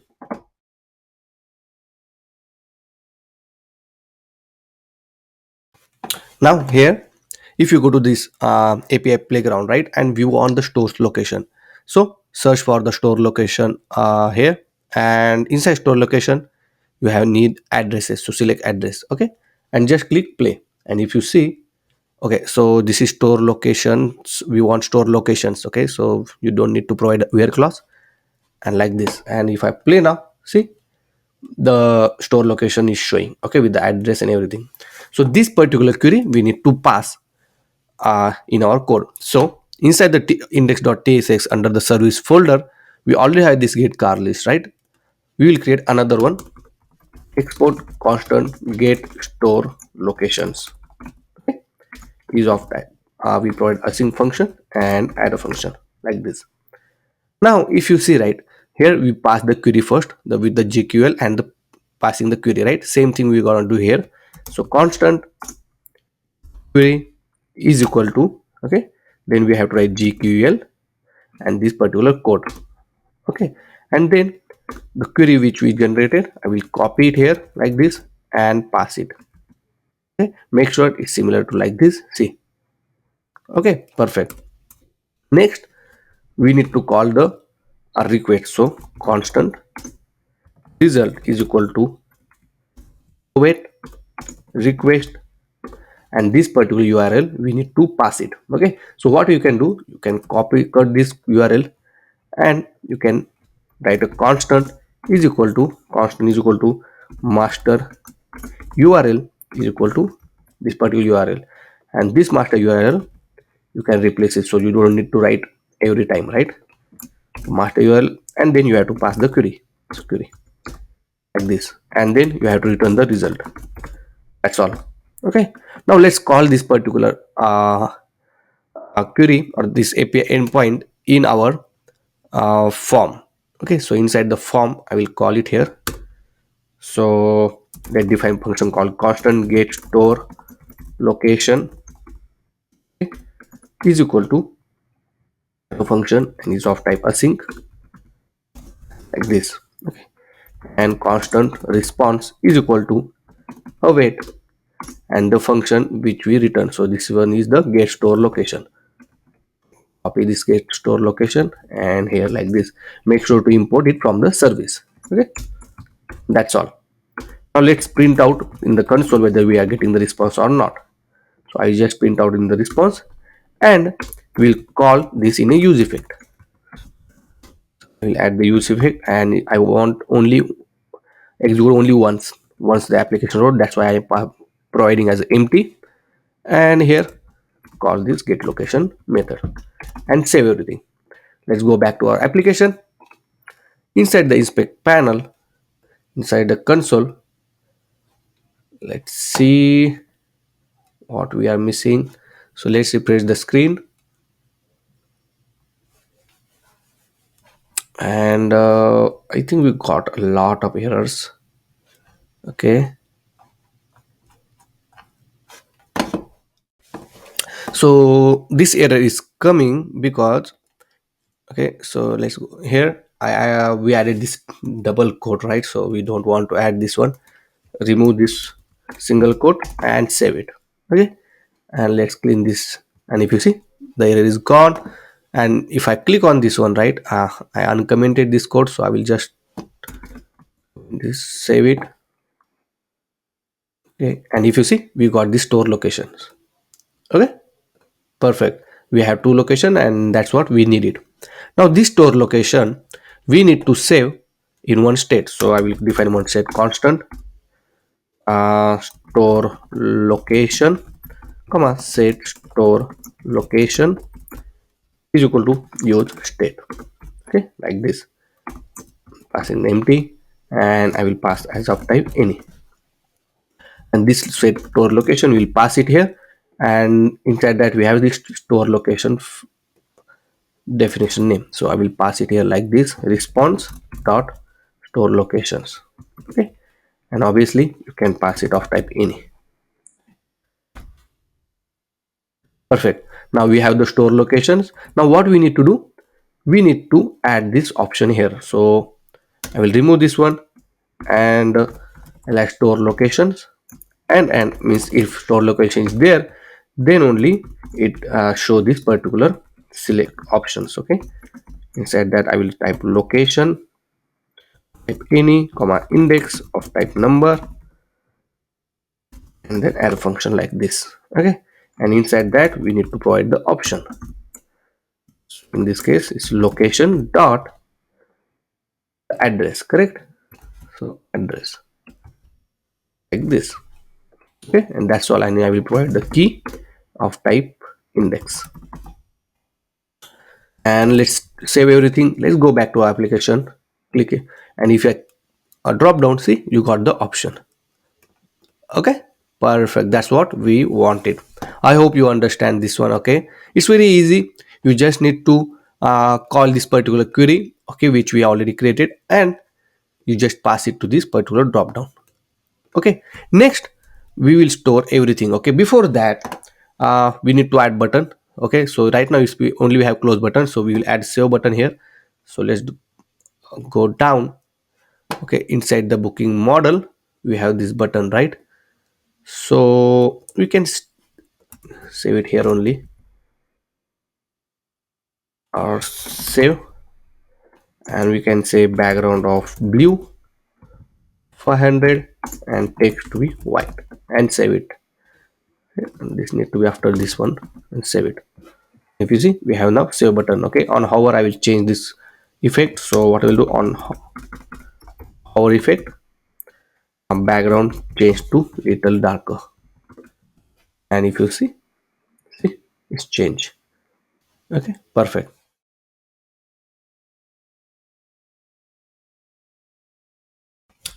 Next, once we open this one, right, and user fill the form by filling all the details, and on the click of save, we need to make sure that we will capture all the data.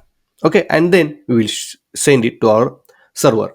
So first of all, let's go back to our application, and inside the form.tsx, here we have to define one state.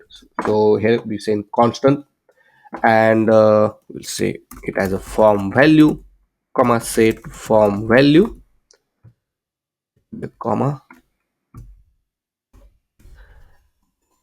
is equal to use state. Okay, and inside this I will define some default value, for example the location, then the pickup date, it need to be pickup date. Okay, like this. So I will just copy paste the existing one. Okay, and okay, so this need to be in the bracket because we define as a use state, and these are the default value I'm providing. Okay, then we have to make sure for each of the input we have to provide the name. Okay, and which name should be similar to this location. Okay, so name, or for each of this one I added this name tag. Okay, name field. So this is very important. After that we'll add one method called constant handle change. Okay, this method we are gonna call when when some input is going to change. Okay, in this particular method will get called. So let's add the set form value. Okay, inside this we will what will say, concatenate the previous value. So I will add dot dot dot from value, and after that I will add the event dot target dot name. Okay, colon event dot target dot value. Okay, like this, and that's all. So what it will do, it will store the value in this particular form. Okay. And after that I will also add one another method to submit the request. Okay, this will call when we save the uh, when we click the save button, and just type handle submit. Okay, this need to be arrow function like this. After that, in this one, right now we'll just console dot, we'll add the console dot log, and the we'll print the form value. Okay, and save it. Now on each of this on input, right, we have to add the on change method, and then we have to call this handle change. Okay, so this will pass the means this will call the handle change, and it will also pass this event. Okay, and this from the event we are getting the name and the value. So just copy paste for each of them. Okay, so each of this input I will paste it here like this. Okay, and then let's save everything, and let's go back to our application. So let me open the inspect panel in the console, clean everything, refresh the screen. Okay, and it's loading the data, and if you see, everything is good. Now let's open any of this particular car, select the location which you want to. So I select this location, the pickup date, this drop off date, select the some time and some contact information. Okay, and then click save. Right now nothing is happening because we did not call the handle on submit method, right? So on click of this save, we have to call handle submit. Okay, and save it. So let's fill it, everything is there, and click save, and see we got all the information which we've just filled out. Okay, perfect. Now another thing we want to add in this one is this car's information, right? So we can pass the car id as well. Okay, so that we can gonna add now, so that we can attach that particular information and save it in our database. So before storing this information on the HyGraph, right, which is our server, we have to make sure that inside this schema, right, we will create a new schema called booking, and you can add the required all this field, right, like pickup date, everything. Also I added this car id, which is you can add it from this um, reference. Okay, so once you add this reference, it will connect to this cars information which we already have in the cars list. Okay, so I added this reference and connect this cars list. It's quite easy. Okay, then if you go to the api playground, inside the here at the bottom, right, you can select the mutation and click plus, so it will add the mutation query. Okay, and then you will find a different types of query, like you can create or update or delete everything. In this case we want to create a booking, so just click on create booking and select the appropriate value, and it will look like this. Okay, also if you see, the query is starting from the word mutation. Okay, regular query is starting from query, but this is starting from the mutation and the name of the mutation. Then we simply have this create booking method where we are passing the data, and inside the data we are passing all the selected field which we need to pass it from. So in this example we have the username, pickup date, drop up time, contact number, and the car id. So if you see, right, car id I'm passing, and obviously we need to connect, so we have to write, we have to select connect, and inside that we have to pass the id of the list of the particular car, right? I will show you in our application how to get that one. Okay, also you have to make sure that this the field name will match to our existing this particular field name. Okay, or you can, otherwise you have to manipulate it, and and you have to assign that particular value to this correct field name. Okay, this is very important. So now first of all we'll make this object look like this. So okay, with all the information from our application, and then we will write the aim point in our index.tsx to create a new booking. Okay, perfect. So now we need to pass this cars information to this form as well. Okay, so inside the booking model we already have this cars information, so I will just pass it here. Car is equal to car, and in the form we have to accept it as a prop. I will restructure it and pass it as a type any and save everything. Now we have the cars information, and from this API playground we have this cars ID, right? I will copy this fields and everything and paste it after this one. Okay, I will remove this one extra curly braces, and I will also remove this one. So initially it will be empty.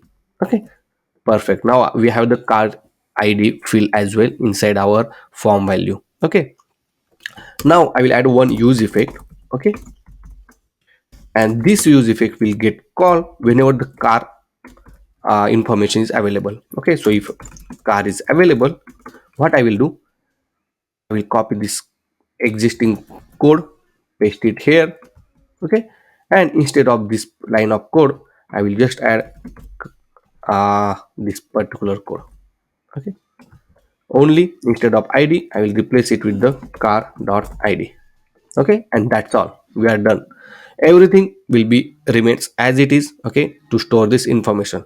Now save everything, and then let's go back to our application, refresh the screen, and we'll wait for a few seconds, and let's open this Honda Civic, right? Add this information. We'll check everything working as expected. Right now we also expecting this car's id will be added. Okay, and if I click save, let's see this console, right? If you see, all the information is there except this pickup date and pickup time, and the car's id also there. In connect we have the car id. The pickup date and time is not working because if you scroll down, see this need to be capital U, and inside pickup time as well this need to be U. Okay, perfect. Now it will work. Next we'll store this information inside this hypergraph. Now let's store this information on the HyGraph. Okay, so for that one, if you go to the API playground, right, and this is the mutation query that we need to use it. Okay, so first of all, I made a quick change here. So car ID before it was different. Now I just providing car ID instead of nesting connection and everything. Okay, because we are going to provide this particular field one by one. So first thing we have to do, we have to write the new request here. Okay, so here I will write constant, then we can say it create booking. Okay, is of type we need to provide async, and then it's arrow function. Inside that we have to provide the mutation query. So I will write mutation query like this is equal to GQL and this code. Okay, inside that we need to copy this particular query and paste it out here. Okay, so what it will do, it will, whatever we provide inside data, it will store in the database. Okay, also it will return the value. So if you want to return value as a username, you can provide here. Right now I'm just returning the id which is created with that particular record. Okay, so it will return this created id. Perfect. Now next thing we have to do here, inside the handle submit, right, you have to call this create booking api. Okay, so I don't know what's the error we got. Let me remove this one, and also make sure it's will export it. So export constant. Okay, and then make sure to call this create booking here like this. Okay, so inside it I call the create booking and I pass the form value. So make sure in the form here as well you have to accept it as a form value. Okay, so we are, it's just a function call, so it's a just simple value, it's not a prop. Okay, and from this create booking I pass this form value, and this function I call in the handle submit. Okay, and then inside this particular create booking method, here we have to call this request. Okay, so I will just copy this similar request and paste it here, and obviously query will be a mutation query. Okay, and the result, so it will return the result and save everything. Okay, so let's try with this default and hard-coded value whether it's, we are able to save it or not. Okay, so let's open any record, select something. Okay, and just click save, and right now we are not showing anything, right, whether it's successfully saved or anything, right? And go back to here. So inside the content, see, the new query, new content is created with the name Rahul, and also the id is attached to this car id. Okay, so this content is created. If you see this time is just created now. Okay, I don't, okay, 303, okay, same time. So perfect. Now it means we are able to add this particular value. Now what you need to do, you need to replace this Rahul, okay, with this form value username. So here is thing, right? It is very important. You will not find this tutorial anywhere. Okay, very very important. So here, first of all, add the double quote, then you have to add this quote plus plus, and then you have to add the form value dot username. Okay, and this you have to do for all of them. So I already have, so I will just copy paste it. Okay, so just I will paste it here like this. Okay, perfect.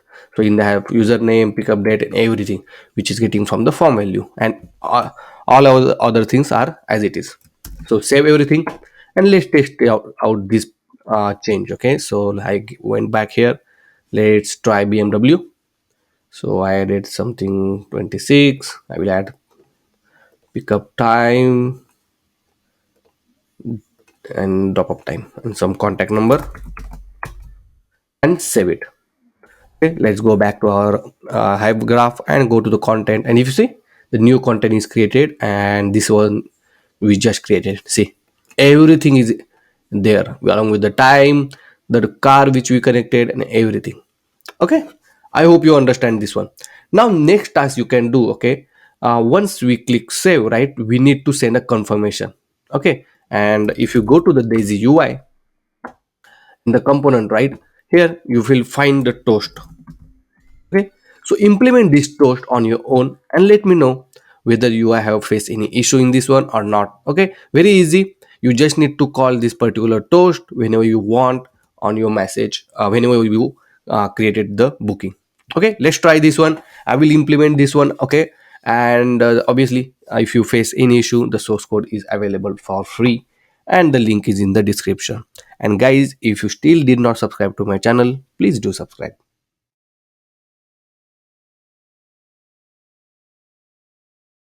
Now let's add the successful message when the booking is created. I know I told you to do it, but let me show you how I am doing it. Okay, right now we want to show the toast message. Okay, on this home screen. Correct. Obviously, we need to add this toast on the home screen. So what I will do, I will copy this one. Okay, so JSX and this particular toast, and I will create a new file inside the component folder called toast message.tsx. Okay, and add the default template like this. Obviously, I will get the message, so this will the message. Okay, and is of type any, and try to send. You can pass the some value as well if it's empty, but I will keep as it is now. And here add the message. Okay, so we want the success message, you can show the success message as well, or if you want, you face any error, you can add the error message. Okay, like this, perfect. And the message sent successfully, it's showing. And save everything. Okay, now obviously this post message you have to add in a page.tsx. So after this car list, I will add it here like this and save. Make sure to import this post message and save it. Now let's go back to our application and let's check the toast message is showing on the screen. See, okay. Now this toast message you have to show only when the booking is saved, right? So we have to add the condition obviously, but before that we have to create a context because our change our submit is in the form.tsx, and from there you have to send the value to the page.tsx. Okay, and which is quite complicated if you send from the child to parent and again from that parent to again their parents kind of thing, right? So better create a context. So in the root directory I will create a new folder called context, and inside that I'll create a new context called um, booking created flag context form.tsx. Okay, so let me explain what is context. So context, what it will do, whenever you define a context and provide some value, and in that particular context provider, you put the whatever the component you want. Okay, and for all the parent or child component which you provide in which you added in that particular provider, that particular value which you send it to the context, it available to the all the components, whether it's a child of any others or not, doesn't matter. Okay, that's what I'm going to explain now. So obviously I need this name, so what I will do, so constant, obviously you have to make export first. Constant book uh, book created flag context is equal to create context, and this create context is from React. Okay, obviously it's of type any, and here I'll pass null for now and save it. Then this book created flag, you have to add it in the layout, so you can add it in page.tsx as well. So go to this toast message. Okay, oh sorry, go to the page.tsx actually. So where is, oh, I forgot. Okay, in app we have the page.tsx. Here you can wrap everything in that particular provider. So what I will do, I will add this book created context and add in from the book created flag. Then you have to, sorry, then you have to add the provider. Okay, and pass the value. So we'll add the value later, but this you need to wrap it like this. See, okay, so inside this one you added this all the components in between this provider. Okay, here you have to pass the value. So what I will do, I will define one state, constant show toast message comma set show toast message is equal to use state of type any, and initially I will pass it as a false. You can obviously provide the boolean value, so you can set boolean. Okay, like this. Now this set toast message and this both the message you have to pass to this provider. Okay, so this is accessible to any provider, sorry, in any component. Okay, so obviously if show toast provider, show toast message is true, then show the toast message, otherwise show nothing.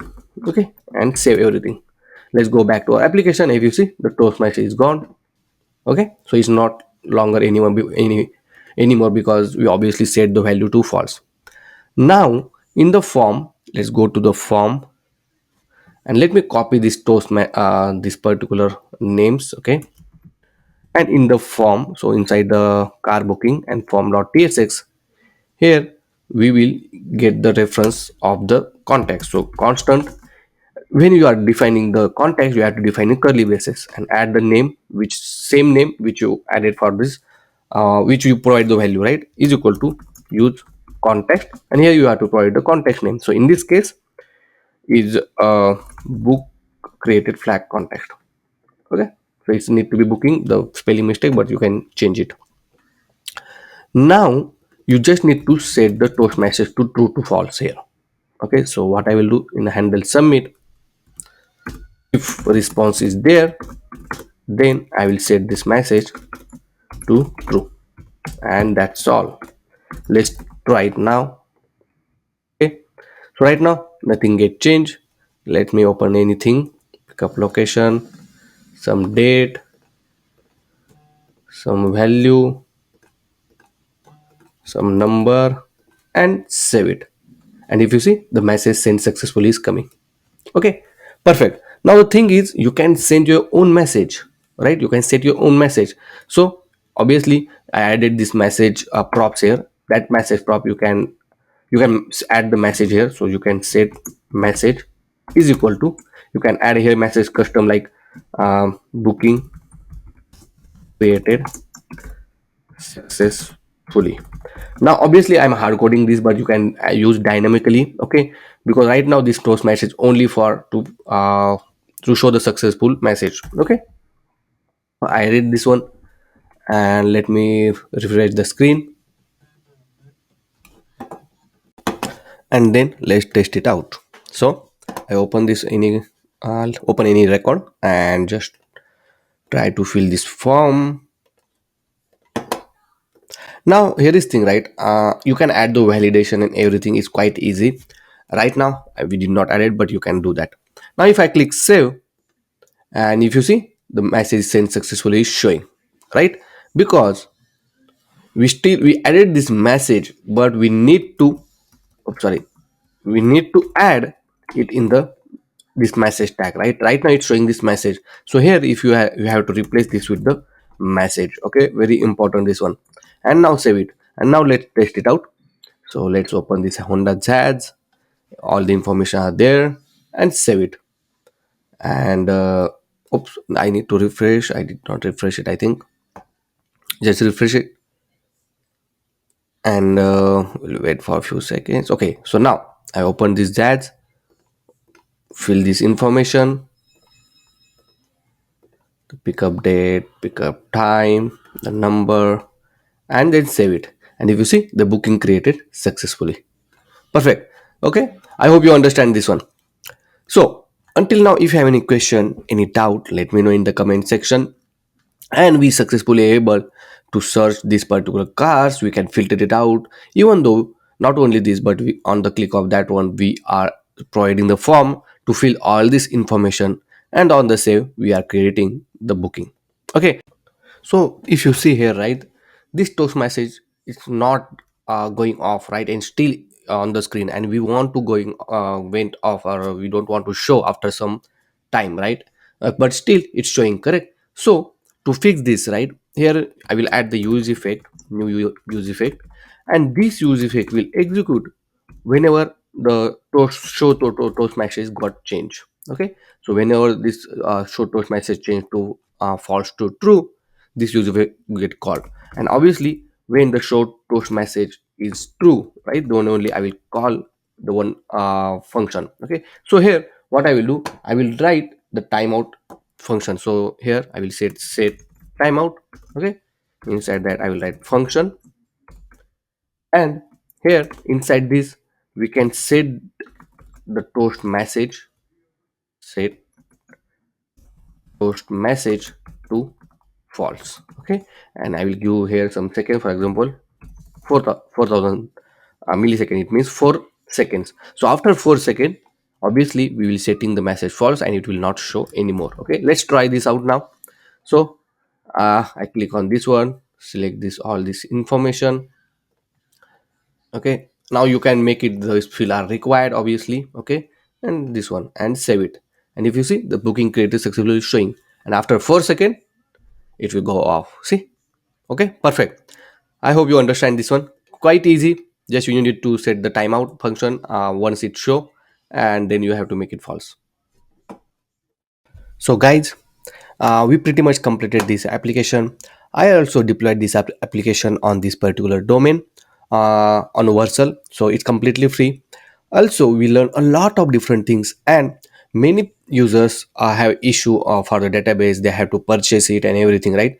In this case, you don't need to do anything because HyGraph is completely free, and then you can use it. Okay, and you also learn GraphQL, how to use GraphQL query in our application and everything. Okay, as I say, this is completely responsive application, and if you see the responsive also we added, and everything is working perfectly fine. So now you can extend this application furthermore. Okay, you can add different features depends on your requirements, and many more things you can implement in this application. So guys, that's all for this particular course, and I hope you enjoy this video. If you really like this video, please press like button. If you did not subscribe to my channel, please do subscribe. And if you give me the 500 likes to this particular video, I will develop a mobile application for the car rental. Yes, that's right. We will come up with the mobile application for car renting, but I need a 500 like, and share this video with your friends and family. You they can also help. They can also learn new technologies from this particular video. And guys, we'll see you in the next video. Until then, keep smiling. Hey there, and welcome back to Tube Guruji channel. Today, we are going to develop this beautiful Discover Place application with the help of Next.js, React, Tailwind CSS, Google Map API, TypeScript, and then we are going to deploy this complete application on the Vercel. Yes, you heard right. So this particular tutorial is completely beginner friendly, and we are going to develop the application from the scratch until we are deploying on the Vercel. Okay, so before talk about the technology in the detail, let's walk through the application first and let's see what going to build today. So if you see on the screen, right, we are going to develop this beautiful header section. On the left hand side we have this beautiful logo called Discover, and you if you see, right, we are using the custom Google font in our application so that you can change the font whenever you like. Next, we have this hero section with the beautiful search bar capabilities and this beautiful animation effect for each of this category when you hover on it. Okay, you can search whatever you want, and once you scroll down you will find the result section where you will see the place list nearby you. Okay, so you can search anything. For example, if I try to search hotels in New York, okay, and click search button, see the gradient effect is coming, the skeleton effect is coming, right? And then you will see the result immediately. And if you see, I got all the requested hotels in the New York. And now once whatever the hotels you want to see in detail, click on it, and on the right hand side on the drawer you will see the hotels details. Okay, so we have this beautiful image, we have this address and everything. And if you see, we have this button, direction button. If I click on this one, it will jump on the Google map with the direction, and if you see, it get all the details and everything. Okay, next we have this Google map integrated with the actual location with the marker. Okay, so I will teach you in less minimum code how to add the Google map for the respective place in our application. Okay, so you can close this one, and then you can also search what are the with the help of category. For example, if I click on this restaurant category, see the restaurant comes up nearby me automatically. Okay, and you can click it, you will see all the details on the right hand side with the help of drawer. So guys, um, if if you really love this video, please press like button. And now let's talk about the technologies. So, in order to develop this complete application, we are going to use Next.js, which is one of the best React framework in the market right now. And if you did not use Next.js before, don't worry, I'm going to teach you everything from creating the application until the deployment of the application. Okay, then for styling purpose, we are going to use Tailwind CSS, which is one of the best CSS library in the market right now. Okay, and if you go to my channel, you will find a lot of different tutorial where I'm using the Tailwind CSS. Okay, next we are going to use Google Map to fetch the place information, okay, nearby you according to your category. So in this particular section as well, tutorial as well, we are going to learn how to create the API key, how to enable that particular API in a Google Cloud Console. Okay, and it's completely free, so don't worry. And last but not least is deploying the application on the Vercel so that you can share your project with your friends, and you can even put your project on your portfolio. Okay, and if you never deploy any application on Vercel, don't worry, I'm going to teach you how to deploy it with the help of GitHub, GitLab, or Bitbucket. Okay, so guys, if you want to explore more project, go to my channel called Chup Guruji. And if you did not subscribe before, please subscribe to my channel.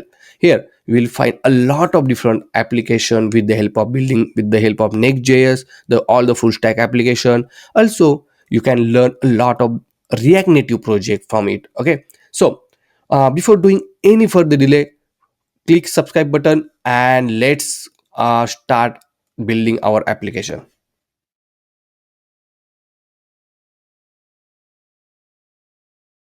So in order to create our React application, we are gonna use Next.js in order to build our React application.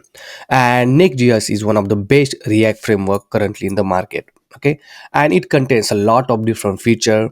The most important part regarding this Next.js is you don't need to do the routing configuration, okay. The Next.js is taking care of everything, and we will learn all of this concept in this particular course. So if you go to this nextjs.org official website, and if you scroll down, you will see this command, okay, in order to create the next application. Okay, so first let's go back to your desired folder where you want to create a project, and just type cmd in order to open the command prompt in a desired folder like this. Okay, then in order to create a project, you have to type npx create next app, okay, at latest. So at latest will give you the Next.js 13, okay, and there are some more configuration which auto configured for our application, okay. And if you go here, right, this is the same command which I type. So just enter it now, and then it will ask you, do you want to proceed? So you say yes, and here if you want, you have to give the project name. So in this case I will use discover, we'll say discover places, okay. Then it will ask you, would you like to use TypeScript? Say yes, because we are going to use TypeScript. The ESLint, I will say no. Now here it asking us, do you want to install Tailwind CSS? Okay, and obviously we are going to use Tailwind CSS in this particular course, and you don't need to configure separately. Okay, this particular command will taking care of installing the Tailwind CSS as well. Say click yes. The source directory say no, and the app router say yes. The import alias say no, and then we'll wait for a few seconds to install all this dependency which is required for our application. Okay, so once it installed, right, so it's about to install now. We'll wait few more seconds, and if you see the list of all the dependency which is going to install right now, okay, and if you see all of the dependencies are installed and the project is get created. Okay, now in order to open this project in a VS Code, you have to type code, and then you have to give the name of the project folder. So in this case it's discover places, okay. And if you see, our project is open directly in the VS Code, okay, like this. And on the left hand side you will see this all the project files which is get created with the help of this command. Okay, perfect.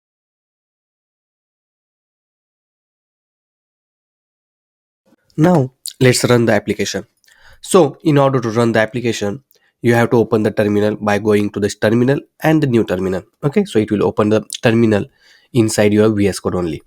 Then you have to type npm run dev, and it will build the our application. Okay, and if you see, it will open this port localhost colon 3000. Okay, on this port number your application will get open. So let's open this port by just clicking on it, and if you see, it's getting built. Okay, within some few seconds our application will run on this particular port, and if you see, this is the default page for this Next.js application. Let me bring this like this. Okay, now if I go to this app folder, and inside the app folder you will see some of the files like global.css, layout.tsx, and page.tsx. Okay, so the default page is the page.tsx. Okay, and inside the page.tsx, if you see, we have a lot of different things. Okay, see, so if I remove this code, so for example, if I select all of this code and remove it, okay, and just add the empty div and save it. So if you see, now let me refresh the screen, and if you see, nothing is showing on the screen. Okay, let's type something. If I type any h2 tag like subscribe to tube guruji, okay, and if you did not subscribe to my channel, please do subscribe to our channel and save it. Okay, and let me refresh sometime. Oh, see, the subscribe to tube guruji is showing on the screen.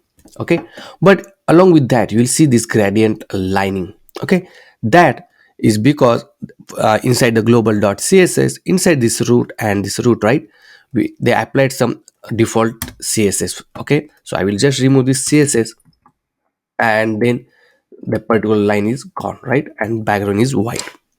Now inside the layout.tsx, here you will see some of the metadata, applied. Okay, that is very important for the SEO purpose. Also, if I see in the body tag, right, this is the children. This children is nothing but whatever the page you are going to render, it will render inside this children tag. Okay, and this is the class name is applied, and this is nothing but the font. Okay, so these are the default font right now is applied to this application throughout the application. Okay, so we'll learn how to change the default font to some other font. We'll learn that one as well, but for now I hope you understand how to run the application and how to edit the default page. After that, on the left hand side you will see this public folder where we can save all our images or assets. Okay, and you don't need to give complete path when you are trying to access this particular um, uh, image images or assets, right? You can directly use it. So I will teach you how to do it.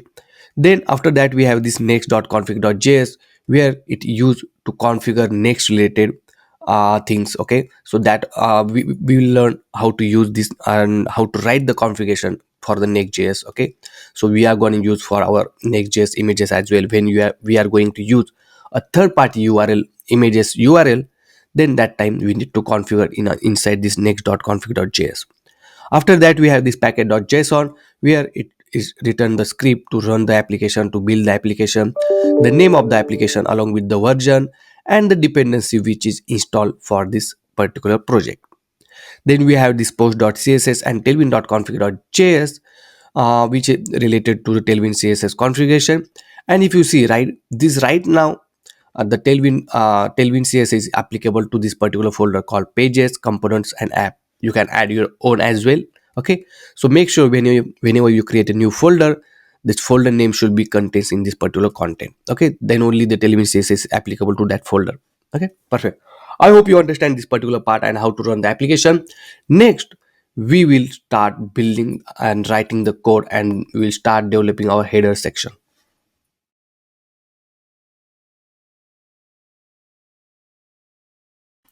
Now, let's implement the header section. I already added this logo PNG file, okay, for our application logo. Now, inside the root folder, I'll create a new folder called components, okay, and inside the component, we'll create a new file called header.tsx. So tsx is stand for TypeScript XML, okay. Now, here you have to add the template. So if you see my saw my previous video, right, every time I'm using some one couple of extension. So here, first of all, if you go to the react sorry, the VS code extension, right, and just type react, you will see this ES7 plus react extension. Install this extension, and then you have to install another extension called Tailwind CSS. Okay, make sure these two extension you install, and this extension will help you to write the default template. Okay, so for example, if I want to write the default template, and if you see, if I type RFC, which is stand for React Function Export Component, and see the default template is created immediately. Okay, now save this template, and after this, once your component is ready, make sure to import this header inside the layout.tsx, because header we want throughout the application, right? So that's the reason we are going to import this header about inside this body like this. So header, okay, and make sure it's imported. So if you see the components header, okay, and save it. As soon as you save, and the header is showing on the screen. Now inside the header, let's add one more div, and inside that we will add the image. And if you see, we are gonna add image from the next slash image, okay, and everything else as it is.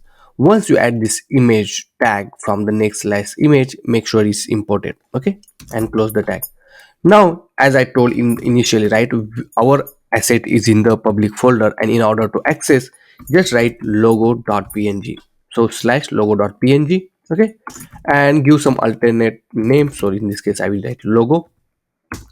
Then we have to give width and height. So in this case, I will give width of 50, height of 50, okay, and then save everything. Let me open side by side. So let me open it here. oops, like this. Okay, and let me refresh the screen. Okay, if you see, the logo is showing on the screen now. Okay, perfect. After this we need to give the name. Okay, so after this one I will write the h2 tag, and inside that I will write discover like this. Okay, and if you see, the discover is showing. Now let's apply some styling to this one. So I will add the class name. I will add text of 25 pixel. Then I will also add the text color. So in this case I will add red 500. See, it get the suggestion. Now when you want to give your custom size, you have to give in a square bracket. Okay, otherwise you can use the Tailwind CSS size as well, like this, right? 2xl 3xl. But in order to get custom size, you have to write in a square bracket like this, 25 pixel, and save it. Okay, and if you see, it's, oh, I don't know what it is. Okay, yeah, so Discord is showing on the screen. Okay, then I want to give some gap between these letters. Okay, so in order to add the gap, the Tailwind CSS provide a beautiful property we can call tracking widest. Okay, so you have multiple option. Okay, for example, if I go tracking, and you have tight, normal, wider, widest, so I will give widest. Okay, and if you see, now you get some gap. Also I will give font of semi bold. Okay, and it will look like this. Okay, now bring this in one line. So for this div we'll make flex. Okay, and also I will give some gap of 3, and it will be in one line. Okay, for making vertically to be center, you can mark it as a items centers. Okay, so it will look like this. Perfect.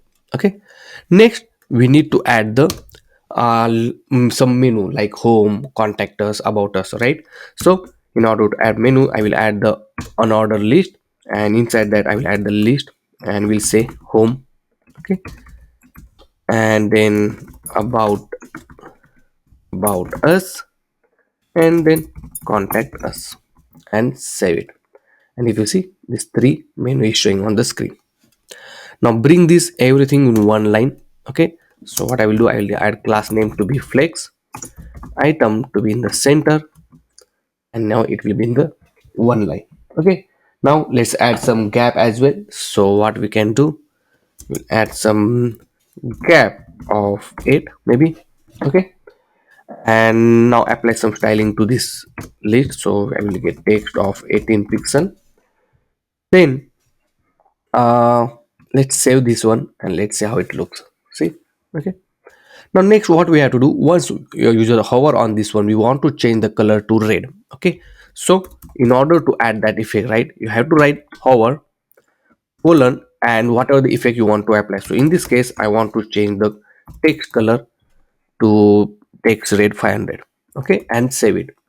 And if I hover on this one, right, see the home, because right now we just applied to this home menu, that's why it's showing on there, right? Also right now if I hover on this one, right, the cursor is not changing. So what I will do, I will make it cursor to be pointer. Okay, so let me refresh, and if you see, the cursor changed to pointer now. Now I will just copy all of this Tailwind CSS class name and paste it for the remaining one. Okay, and if you see, it's applicable to all of this three menu. Now bring everything in one line. So for this div, make it flex. Okay, once you make it flex, it will be in one line, and we want this menu on the right hand side, so you can mark it as justify between. Okay, once you mark justify between, it will go at the end, and if you see, if I increase sign, it will look like this. Now let's give some padding. So I will add a padding of 5. Okay, so if you see, the padding of 5 is equivalent to 20 pixel, and save it. And if you see, it will look like this. Okay, so it's up to you how much padding you want to apply.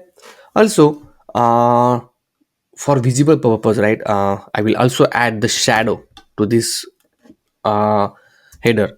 So I will add the shadow small size. Okay, and save it.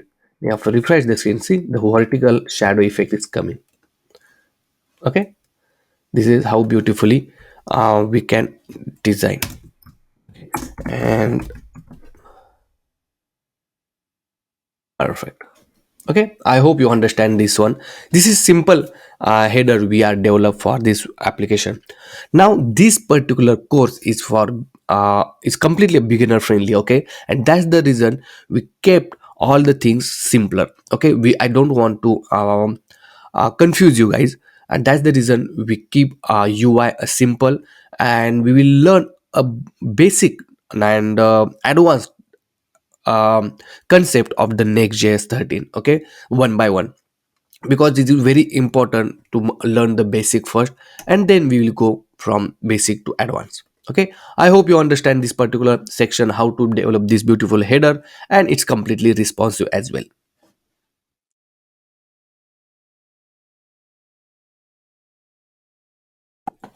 Now we will gonna change the font of the application. Okay, so it's very easy, and with the help of Next.js it's quite easy to configure the font, whatever the font you like. Okay, so first of all, you can choose the font, whatever the font you want to add in your application. So you can go to the Google Fonts, and here you can choose the font which you like. Okay, it's up to you, and just you need to get the name of this font. Okay, after that, let's go back to our application, and here inside the layout.tsx, because this is our default layout, right?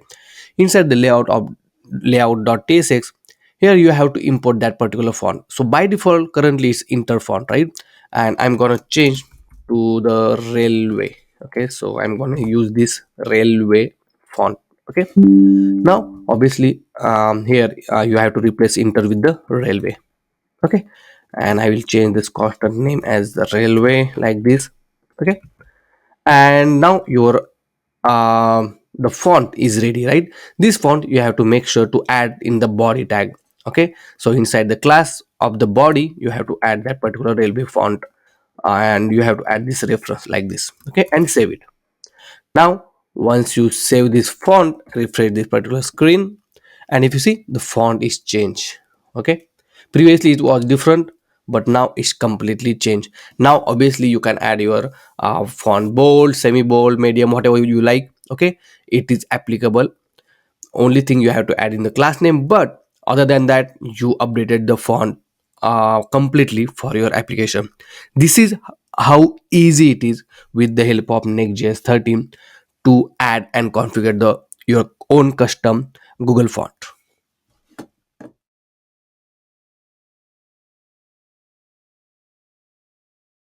Now next we are gonna build this hero section for our application. So if you see, we have this beautiful application name called discover. Okay, then we have this search bar with this on hover button effect. Okay, for this search bar button, and then we have the list of category. See, okay, once you hover on this one, the border is going to change. And it's showing the beautiful animation, and the button is also pop up once you hover or your mouse pointer on this particular category. Okay, so this particular hero section um, de- we are gonna developing in this particular section. Now first, let's create a new file called inside the component folder. So let's go to component folder, and here I will create a new file called hero.tsx, and add the default template by just typing rfce, and click enter, and our component is ready. Okay, save this component, and then inside this inside this app folder, right inside the page.tsx, I will remove this one, and here I will add the hero component like this. Okay, make sure it's imported, and then save it. Okay, and if you see, the hero component is showing on the screen now.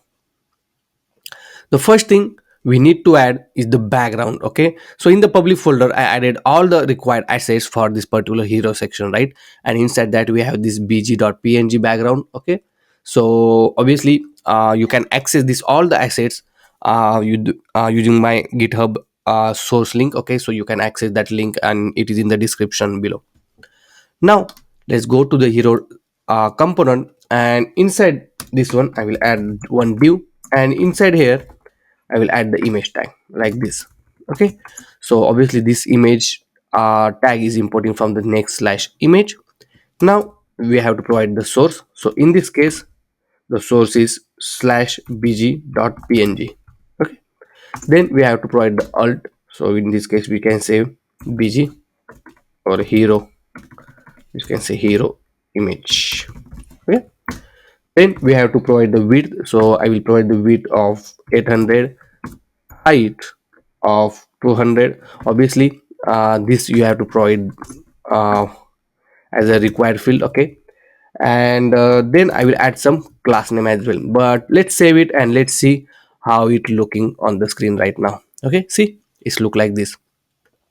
Now what you have to do, I will make it width to be full and save it, and if you see, once I make the width to be full, it will look like this. Okay, stretch throughout the screen, and that's what we wanted. Okay, then I need to make this image absolute, because on the top of this image we are gonna put our other content, right? So I will make this absolute, and I will mark it at margin top minus 50 pixel. Okay, because I want this image at the top, so I just provide this minus value. Okay, so and see, let okay, and it will look like this right now. Okay, next we'll add our content. So after this uh, this image, I will add one more div, and inside that I will add our h2 tag, and the name will be discover. Okay, now obviously for this one I will give some class name. So here I will provide the text of 55 pixel. Okay, and then I will make it text of red 600, and I want the space between the words, so I will say tracking widest, which we already use right in our header section. And I will also make font semi-bold, and save everything, and if you see, it's showing on the screen. Okay, now we want all this content in the center. So to make it right, so to this parent div, right, you can just mark class name and just say text to be center, and save it, and let refresh it, and if you see, it's coming in the center. Okay, perfect. Now for this view I will give some margin from the top. So margin top to, we can give 70 pixel. Okay, so it will be little bottom like this. Okay, perfect. Now next we want to add the another h2 tag. Okay, so after this one I will add another h2 tag, and for this we can say your amazing city, discover your amazing city kind of thing. Okay, and also I will add the class name at text of 25 pixel. Okay, let's make it amazing city like this. Perfect, and let's save and let's see how it looks. Okay, let me decrease this size to maybe 20, and yeah, that's better. Okay, next we want to add the input field, right, the search input field. So to add that one, uh let's add, after this div, let's add one more div. Okay, and inside that I will add the input of type text, and I will close this tag. Here I will add the placeholder, and we can say search anything. Okay, you can add any placeholder you want, and I will add some class name. Let's see how it looks here. See, okay, but it's not clickable, right, because our image is absolute, right, and this is on, it's not top of this particular image. So what you have to do, you have to give the z index.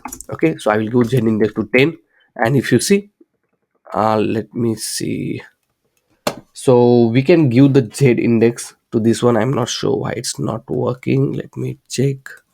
Okay, let's give some little bit more.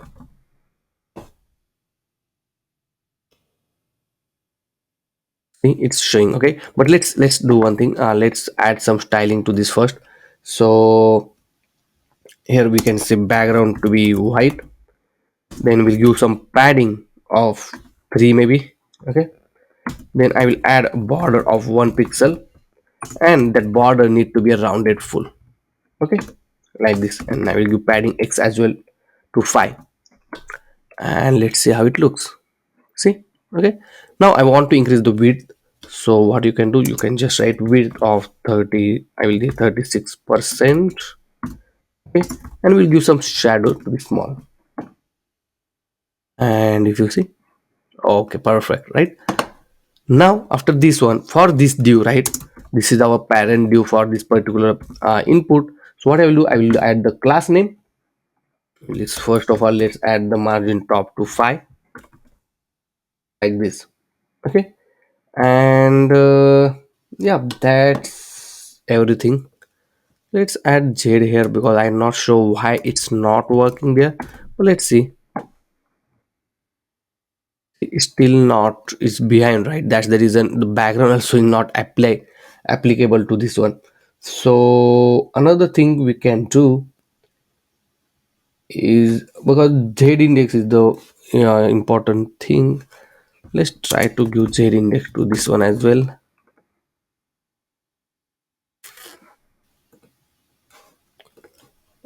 We give the input Z of 10,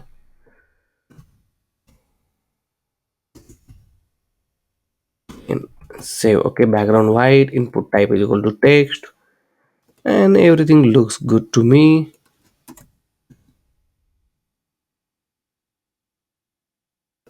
Oops, sorry.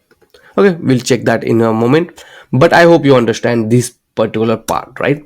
Only thing is pending is now button. So let's add the button as well. So after this input, I will add the button, and inside this button, right, we want to add the icon. So just search for the hero icons, and here you can search. We want search icon, so just search and copy .jsx. Okay, and just paste it here like this. Okay, now from here we have this class name. Okay, we have width and height as well. So inside this one, you need to give the text of white because right now it's black color. Okay, and for this particular button, we'll add some class name. So here, first of all, I want to change the background, so I will let background rate to be 600, and I want rounded to be full. Okay, and save everything, and let's see how it looks. See. Okay, but we want to give some padding and all, so add padding of 3. Then I'll also add shadow medium, and I will add z index to 10, make it cursor pointer, and on hover effect we want to scale the size to maybe 105, and save it. Okay, so you all already know how this hover effect is used, right? Whatever you return after this hover, whenever you move the cursor pointer on the that particular element, this particular styling will get applied to this particular uh, component. Okay, if you see, the hover button is coming. Now let's bring everything in one line in and vertically to be in the center. So for this div, you just need to make it flex. So make it flex, and I will use some gap of 2, make item to be in the center, and then save it. Okay, and let's see. Okay, so right now if you see, it's coming on the left hand side because we make it flex. So what you have to do, you have to make it justify to be in the center. Okay, and once you make justify center, yeah, see. Okay, and if you see, our z index also applied because we make it flex and we make it also justify center along with item to be in the center. And then this, the issue was, we have the right, the z index that also applied, and now it's completely clickable. Also this animation also showing on the screen, right? But this animation is quite quickly, right? So to, for smooth animation, you can just mark it as a transition all, right? So whenever you marking hover effect, right, make sure you will add this transition all, so it applied a smooth animation. Okay, you can give the duration as well, how much duration you want to add this for this particular animation, right? And this is how easily we design the search bar along with the button. Okay, if you have any question until this point, let me know in the comment section. Next we will add this category as well. Okay, so let's do that. Now, in order to add the category, right, I will add the all the list of category inside one file, right? So what I will do, I will create a new folder here in the root directory called data, and inside the data I will create a new file called category.tsx. Okay, and I will paste this all this list of category. Okay, so first thing is important that I'm just exporting the default value. Okay, so that I can directly access with the help of category, and and I will get this list of category. So inside this each object that consists of ID, the name of the category, and the icon. Okay, so these icon are accessing from this public folder. So if I see the restaurant, right, this restaurant is here, see.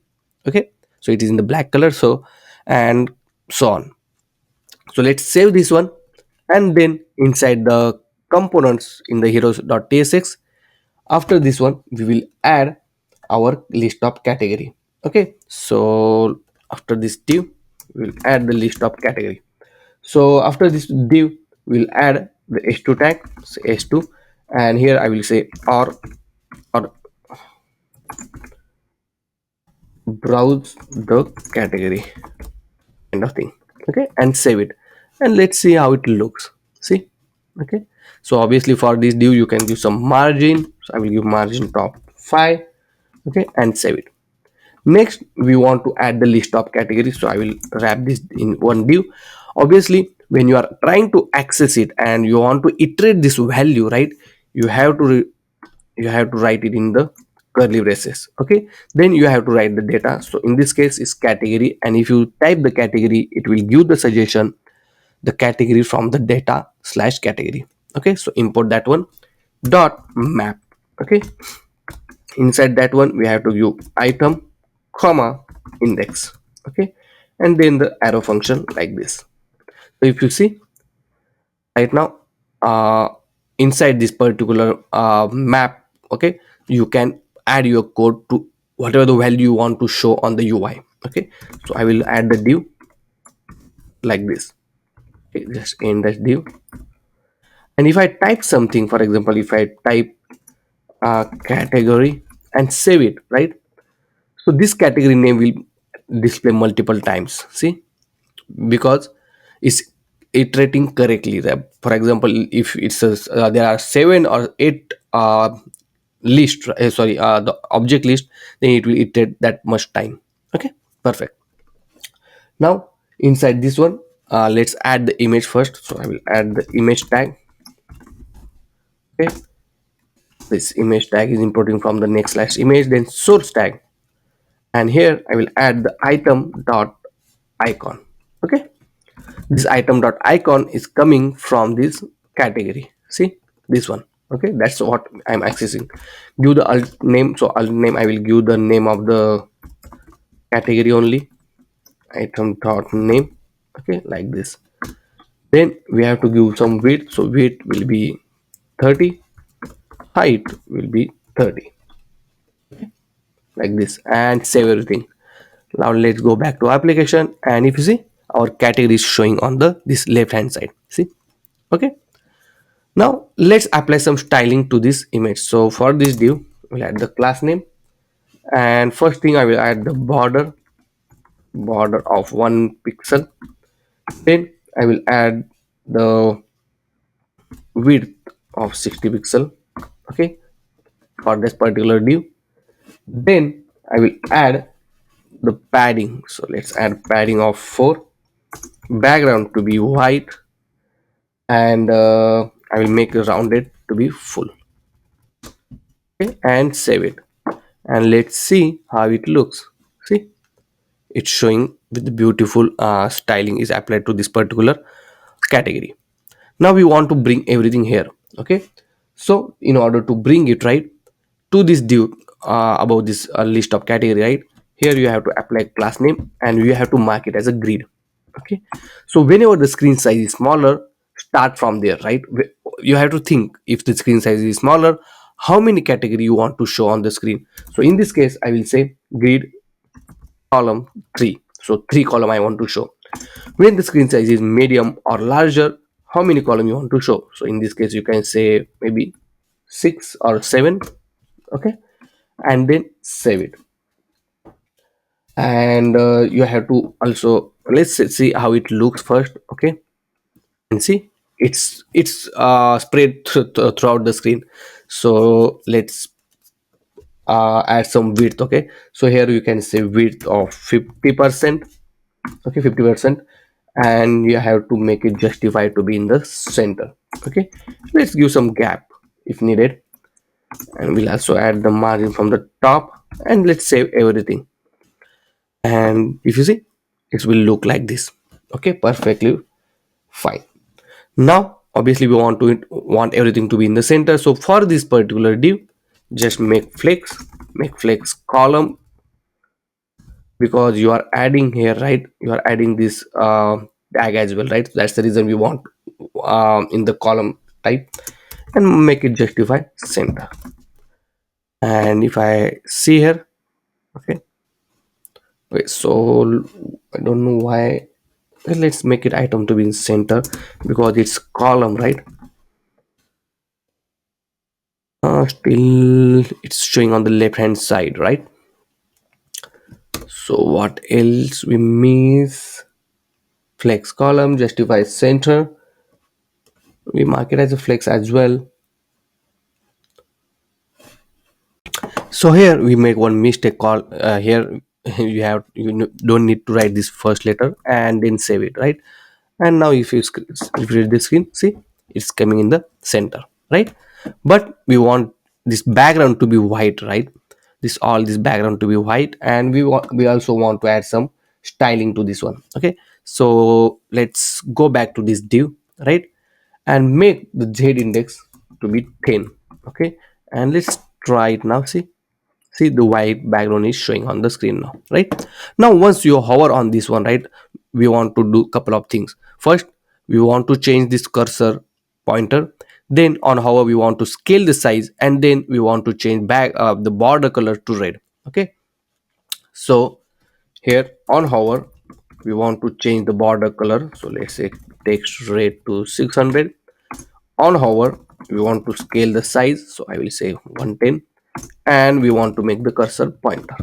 Okay, so these three things which we discussed, we implemented, and then save everything. And let's try it now. If I hover, see, the effect is showing, right? But the border color is not applied. Okay, see, on hover, instead of text we want border. Okay, and save it. Also let's add the transition as well, okay, for the smooth animation. And if I see, the border color is saying the animation is showing smoothly. Perfect. Okay, also the search bar is working. Now if you don't want this border, you can remove it, or you can change this border color, right? So it's quite easy. So for this input, right here, so here you can say outline to be red. So the spelling is not correct. Outline red 600. Let's save it, and let's try it now.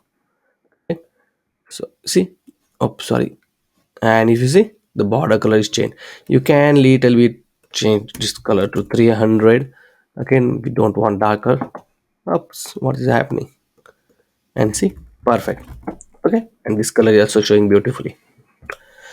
So that's all for this hero section, right? I hope you understand how we implemented, and how what are the concept we covered in this one, right?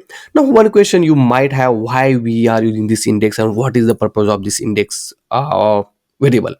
So whenever you are iterating this value, right, we have this item is nothing but the object from this list, and then we have this index, which is nothing but it's tracking the number of value we are showing, right? For example, it's 0 to element, or 1 or 2 3 4 kind of thing. Okay, so this is tracking the number, the index id, right? So whenever you are applying some you are writing some code in tag, right? Every time you have to provide the key, okay, and it need to be unique, so that time you can provide the index value, okay, because obviously index will be a unique every time, okay. So you can provide the item id as well, but sometimes if item id is duplicate, then it will give the error, so better give the index value, okay. Obviously it's not gonna change anything, but it's the only thing that you can avoid sometime the error, and the key is very important, okay. Anyway, so I hope you understand this one, the hero section. Obviously the logical part we are going to implement once we integrate the Google Map API in our application. We will learn how, once you type some category or you want to search something and click on the search button, we are going to fetch the Google Maps API, the data from the Google Map API, and then we will show the list of places nearby you on this particular screen, okay. And obviously you will see the details of the places and everything, a lot of things we are going to implement in this particular course. So guys, if you did not subscribe to my channel, please do subscribe first, and let's watch this complete video.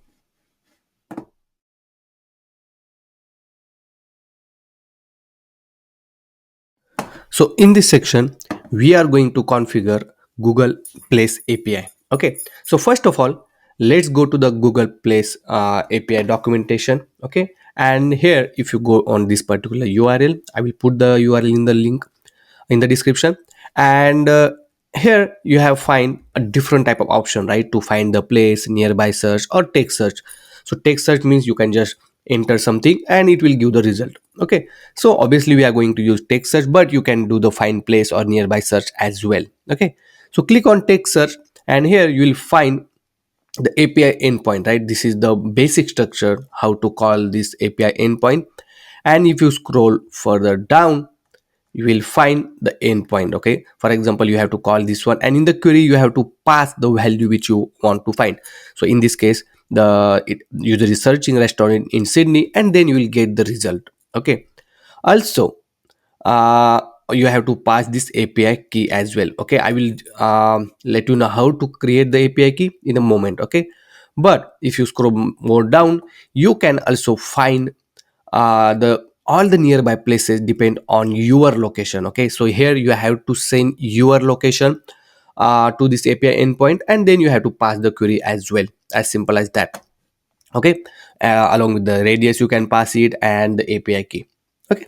So this is how simple it is. Right now we are just using this basic example or basic API endpoint in order to get the result. Now the question is how to get the API key, okay. So on Google, just type Google Cloud Console, okay.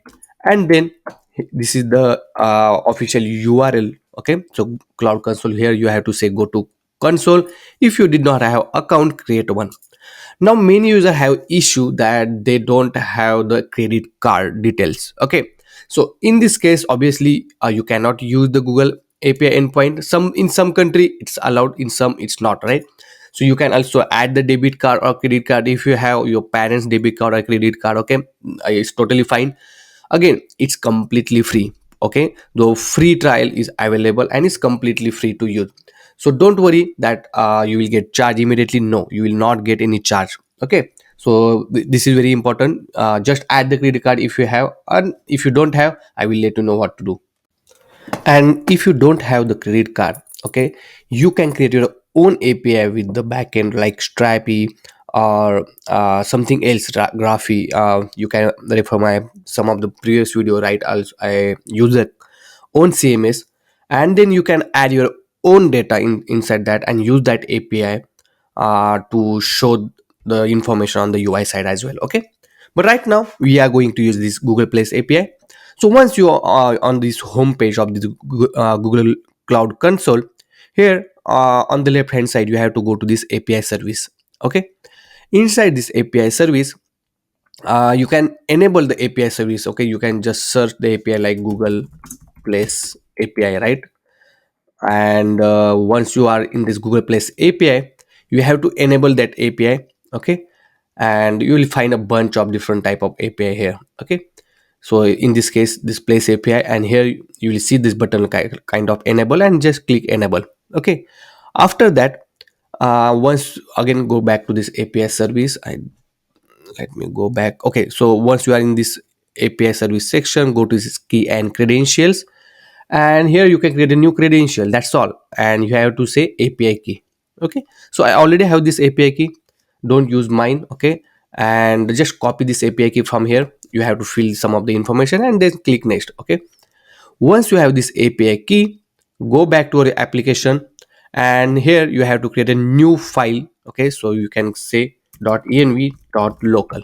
Okay, inside that, enter your API key, Google place key, I will say, is equal to, and paste your API key. Okay, that's all.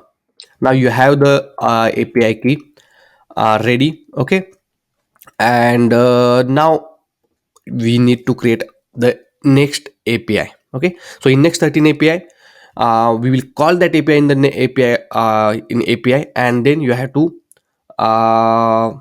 use that particular API in our application. Okay, but before that, now you have the API key.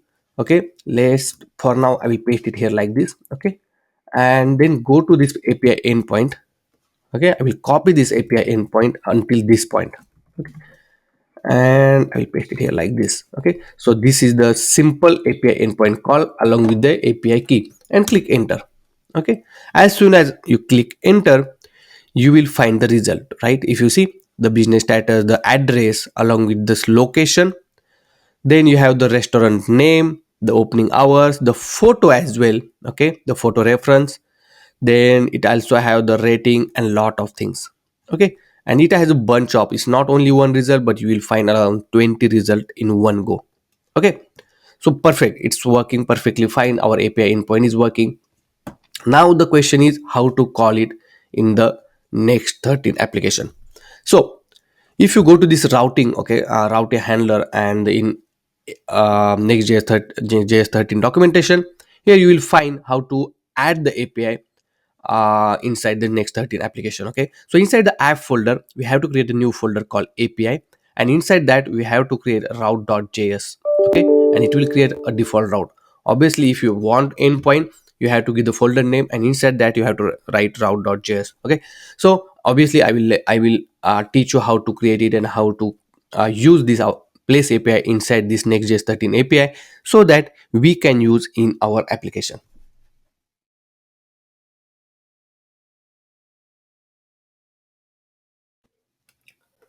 Now inside the API folder, we have to create a inside the app folder, we have to create a new folder called API. So we'll call API. Inside that, I will create a new, again, new folder. Okay, and that will be our API endpoint. So I will call it Google Place API. Okay, and inside that we have to create a file called root.js. Oh, sorry, we can call tsx because it's a TypeScript. Okay, so now this is our API endpoint. Okay, so first thing, what you have to do, write constant, okay, and the base URL for our API endpoint. Okay, so in this case is this one. Okay, and of which is nothing but the one which we copied. Okay, until this point, question mark. Okay, then we need to get the Google API key. So I will write Google place key is equal to process.env dot, and just copy this name. Okay, like this. Next we have to write export async function, then we have to give name. So in this case it's a get request. Okay, and the request of type any. Inside that we need to call the our API endpoint. Okay, and we also we have to write return. So return will be in the form of next response, and it is importing from the next slash server. Okay, dot json, and if I say like data hi. Okay, let's try to call this API endpoint now. Okay, this is simple API endpoint returning hi. Okay, so let's go back to our browser, and here I will call localhost 3000 slash API slash Google Place API, and enter. Okay, and if you see, we got the response as a data and hi. Okay, it means our API endpoint is created successfully and it's working. Now we have to call the actual API. So constant result is equal to await. I will be a fetch, and inside this fetch we have to call the endpoint. So base URL plus is equal to query. So this will be similar like this. Okay, query API key. You just paste it here like this. Okay,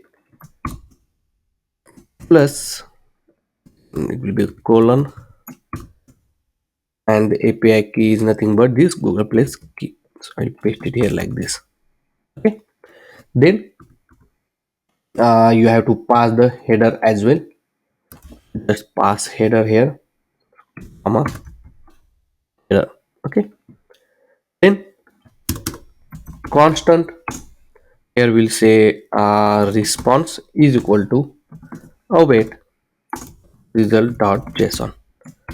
Okay, so inside this response we will get the result, and I will just write the response here like this. Okay, perfect. And let's test it out. Obviously query is passing the hard coded. Okay, we will later on change it, but for now we'll keep it like this. Okay, and go back in our API endpoint, enter it, and if you see we got the result. Okay, and this result nothing but the restaurant in the Sydney. Okay, so it has address and everything. See how beautifully. Okay, now obviously you can pass the query here, and then that query you need to replace it with here. Okay, so it's very simple. Try it on your own. Here we can say q is equal to, and then you have to pass some value. Okay, here, and this value we have to fetch it here. Okay, and then pass it inside this query. Okay, try it, give the try, and let me know in the comment section if you have a question. I will let you know, and obviously you can access my source code as well.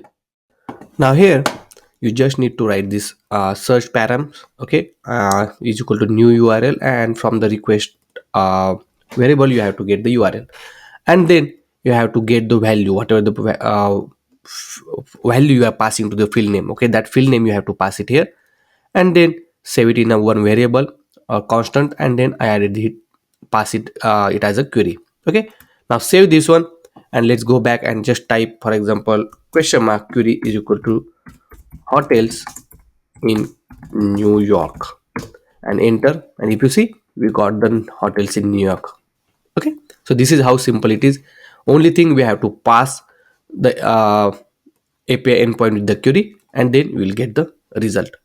Now next we are going to use this Next.js API inside our application to call this place API endpoint. Okay, that's what we are looking now.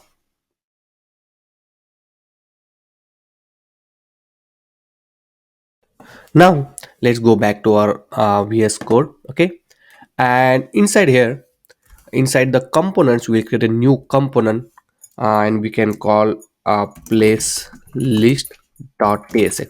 Okay, and add the default template like this and save it. Now import this place list inside the page.tsx after this hero. Okay, so I will paste it here like this and import this place list. Okay, and save it. Now let's go back to our application, and okay, and as you see the place list is showing. Okay, now once you add this place list, right, a couple of things we need to take care of.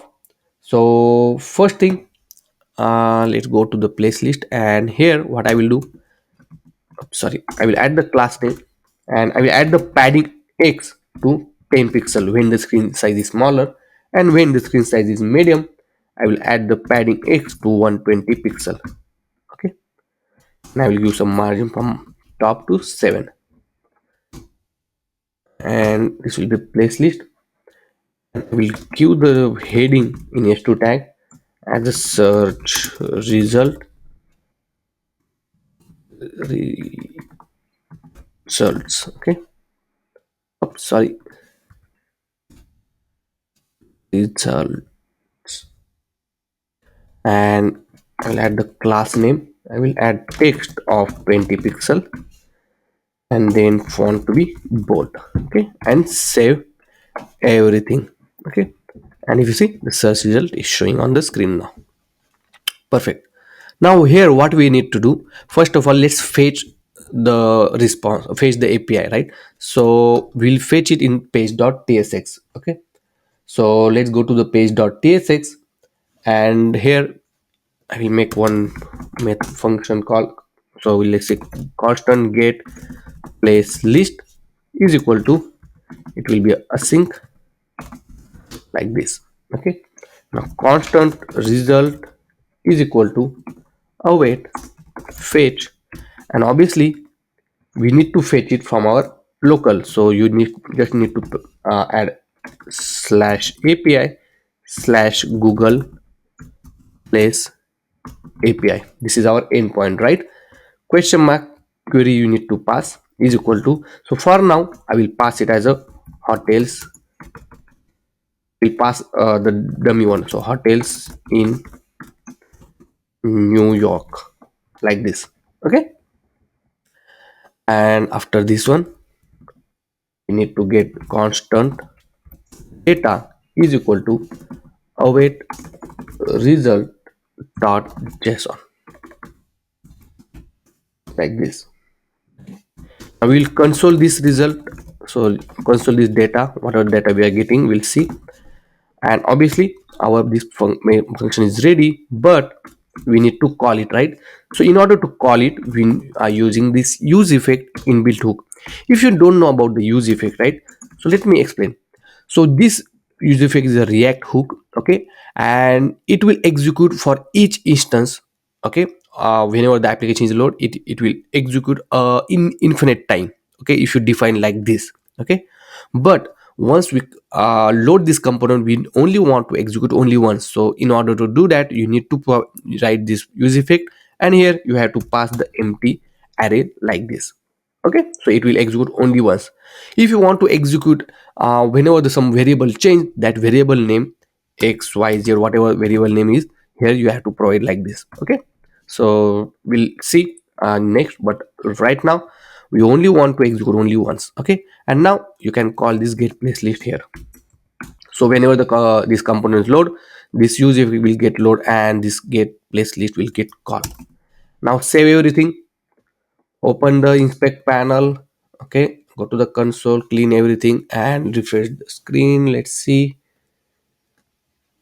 Okay, so why it's taking time, let me check. Everything's good, right? So right now if you see, right, we got the one error that near this use effect, right? So this error is saying that, right, you are trying to access this use effect which is a client side, but our component is acting as a server side. So here you have to mark it as a use client. You have to write like this, use client. It means we are telling to the application this particular page need to execute on the client side. That's the reason we write use client.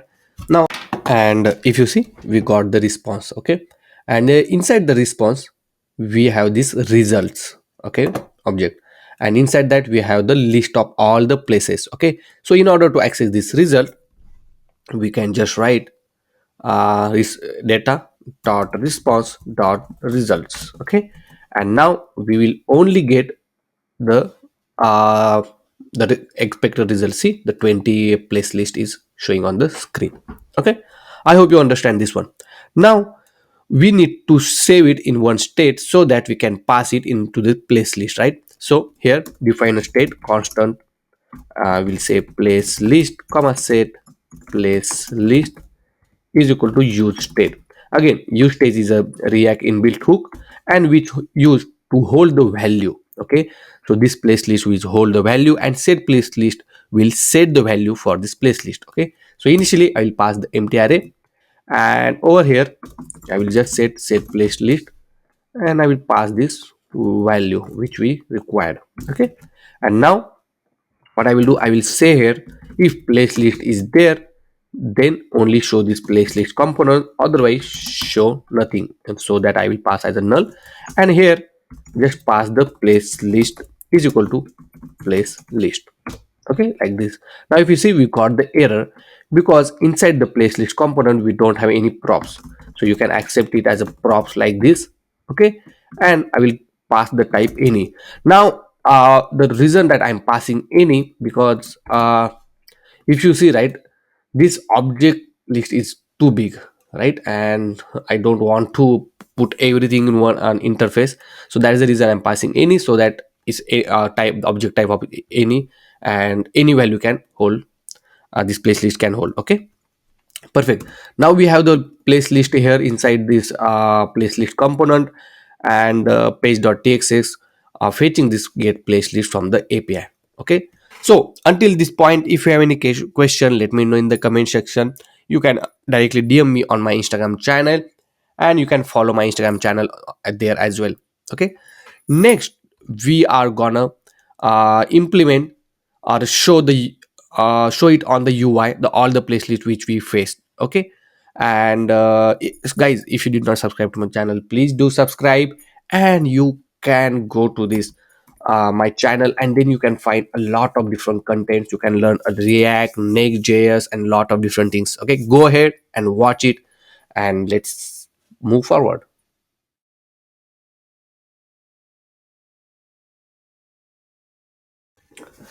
Now, let's create the list of places and display it on the UI screen. Okay. So, first of all, let's go to these components, and inside the place list, we have this place list right here. Below that, we will add the div tag. Okay. Inside the div tag, I will add the place list. Okay. Dot map, because we want to iterate the list, right? Inside that, I will write place, comma, index. Okay, I already explained why we are using index. Okay, so index is nothing but the number 0 1 2 3, and here I type place of type any, and in the tag. Okay, let's define one div like this. Okay, now let's make sure that we are getting the list of places. Okay, so we will just write the list, the place name. Okay, we will iterate the place name like this and save it. Now let's go back to our application. Okay, it's close, I don't know. Okay, and over here, if you see, we'll got the place list. Okay, and the name of the places. Perfect. It means our logic, or implementation is working. We are able to successfully iterate the list of places. Okay, now what I will do, I will create a new component for the place item. So I will call place item dot tsx, or we can call place card, item card. Okay, .tsx, add the default template like this. Okay, and here we will iterate the place item card in this case. Okay, so go to the place list and replace this with the place item card, import the component, and save everything. Okay, now we'll say the place card, a place item card text only, because he's right now we are only displaying the place item card. Now we need to pass the place information, so I will pass it as a like this place. So this place we need to pass it here, and make sure you will accept it as a prop here. Okay, is of type any. Okay, now we have the place here, and save everything. Now I already coded, write the code for this particular card, right? I will just copy paste it here. So I'll paste it here like this. Okay, and make sure to import this image. So I will import the image, and only thing that I did it here, right, I added this placeholder for now. Okay, the blank image, I will import this placeholder in public folder as well. And also I'm adding this, where is this things. Okay, so I am adding this address, the place dot formatted address, then the name, the rating, and everything. Okay, see, place name and everything is there. Only thing we need to add is the image. Okay, so inside the public folder we need to add the placeholder image. Okay, so just placeholder image, I will find it here like this. Go to the image, select any images which you want to add. So let's save image as, and save it. Okay, I will just copy this image, and inside this I'll paste it here. Okay, and I will rename this one as a placeholder. Okay, perfect. And save everything. Now let's go back to our application. Okay, so right now I don't know, placeholder is not showing as expected. Let's see, placeholder.jpg, right? Okay, it's a jpg only, so let's rename that one and save it. Okay, now you see we got this card, but it's cast too big and it's not structurized, right? So in order to fix this, right, what you need to do, uh, you need to apply the grid. Okay, so that it will reflect the change. Okay, so first of all, let's go to the place list, and inside this div, let's say class name. Okay, so here you have to mention it as a grid. Okay, first of all you have to add it as a grid. Then when the screen size is smaller, you can make the grid, you will only show the two columns. Okay, when the grid size is medium or larger, you can make grid, sorry, medium. When the screen size is medium, you can show grid column to be maybe 3. Okay, and when the screen size is larger, you can say grid calls 4, and save everything. Now let's test it out. And if you see, right now screen size is larger, it's showing 4 column. Okay, let's go to inspect panel. When the screen size is smaller, it's showing 3, and when it's smaller, it's 2. So medium for 3 and large is 4. Okay, now let's apply some styling. So let me bring this down like this, and now here you can give some gap. Okay, so I will say give gap of 5. Let's see, now see the gap of 5 is added. Now also for this placeholder, right, we add the, for this item card, we'll add the height. So we'll add the height of 100 pixel maybe. Okay, like this. See, we can add more, 150 pixel. Okay, maybe this is okay. And also we want to it's right now is, if you see that the image is straight, so just say object cover, and then it will completely fill this particular area. Okay, also make this particular place list due to be, maybe we can apply z index here only. Okay, so z to 10. Let's see how it looks. Last name z index, because right now we added this image absolute, right? That's the reason we need to give, and if you see, it's work. Okay, also this place item card. Okay, we have this image, correct? And we added the rounded x. I don't know why it's not applied. Okay, so what you can do, you can apply this rounded corner to image as well. So here you can say rounded top, maybe excel, right, and save it. And if you see, for excel, the top corner is rounded. Okay, perfect. And how beautifully it's showing. Okay, now if I decrease the screen size, see, it's changed the layout immediately. Okay, perfect. So until this point, if you have any question, any doubt, let me know in the comment section. Now you can add more field. Okay, because if you go to our response, right, we have a lot of different field. Okay, okay, right now if you see, we have this error, but we'll solve in a moment. But here, if you see, right, we have the business status, whether it's operational or not. We have the photo in a next section, we will cover this one as well. And also we have the types, we have the ratings. So all of these things are there, you can use it here to display it on the UI as well.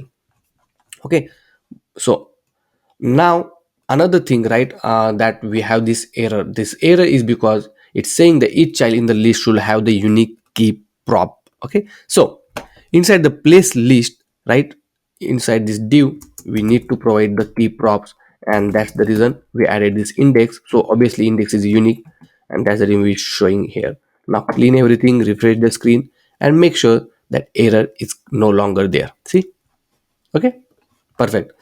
So guys, until this point, if you have any question, let me know in the comment section. Now you can go ahead and do some styling to this one. Okay, so it look more beautiful. It is look beautiful as right now as well. But yeah, you can try it on your own. You can add the custom Tailwind CSS classes, and it's up to you how you want to show it on the UI. Okay, perfect.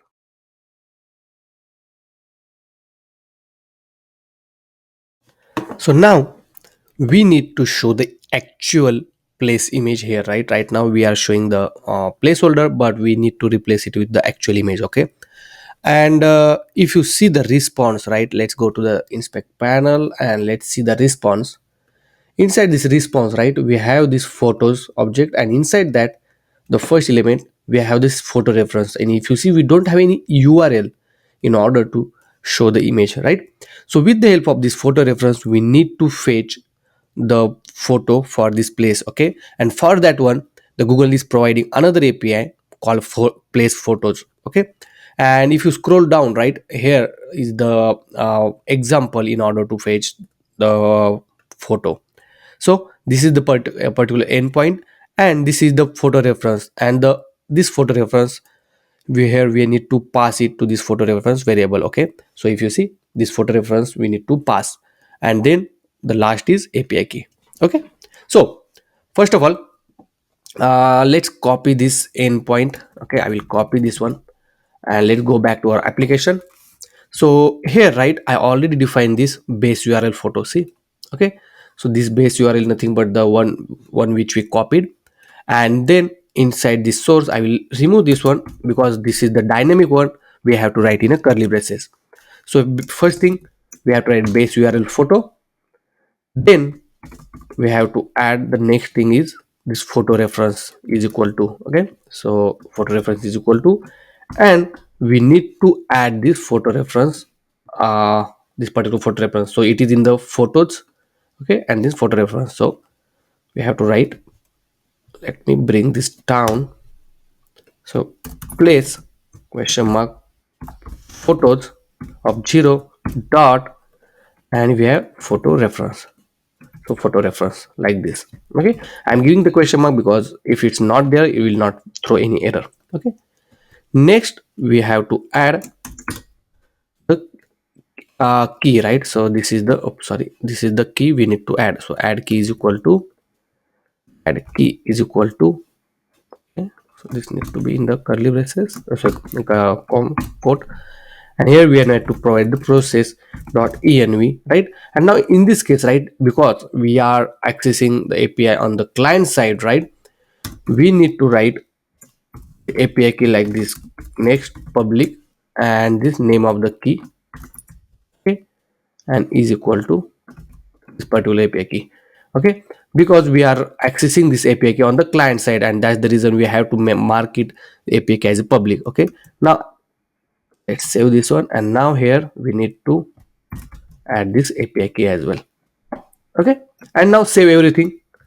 Let's go back to our application. And if you see, we got one error, right?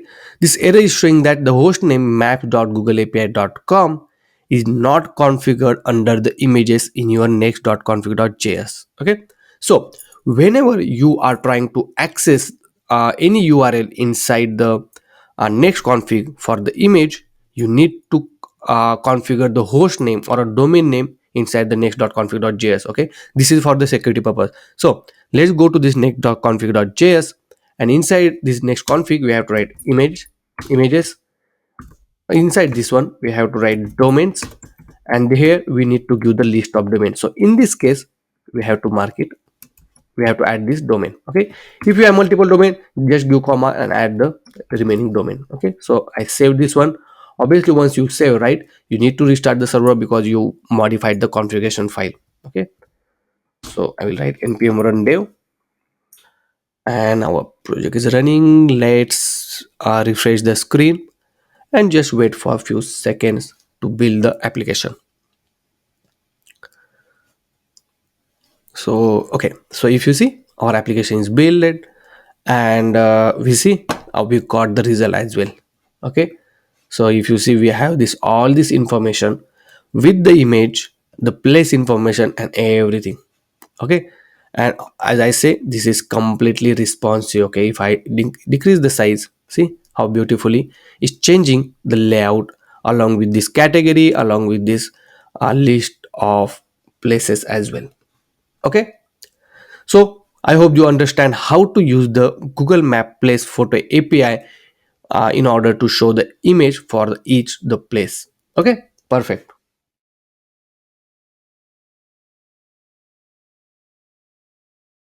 Now, on the click of this particular place, right, we want to show the details of the place. So once we click on any of this place, right, we are going to show the drawer on the right hand side. Okay, so if I click any of this particular place, we are going to show drawer, and on that one we are showing the all the place information. Okay, so first of all, let's go back to our application and in VS Code, and inside this component folder we will create a new component and we can call it as site drawer.tsx. Add the default template and save it. Now make sure to import the site drawer inside the place list. Okay, so go to the place list, and inside after this div, right, I will add another div, and here I will add that site drawer. Okay, make sure to import it like this and save it. Now if I go back to our application and let me refresh it. Okay, so if you see right here, the side drawer is coming, the text side drawer is coming. Okay, perfect. It means our side drawer component is imported inside this place list. Now the next part is to give the width and height for the side drawer. Okay, so go to the side drawer, and here I will add the class name. Inside that I will add the height to the full screen of the height, right? Then width will be the screen when the screen size is smaller. Okay, note down, this is very important. When the screen size is smaller, we will give width to the full screen, but if the screen size is medium or larger, we'll give width of 400 pixel. Okay, then I will add the background to be white. Okay, and let's add some shadow. So I'll shadow medium.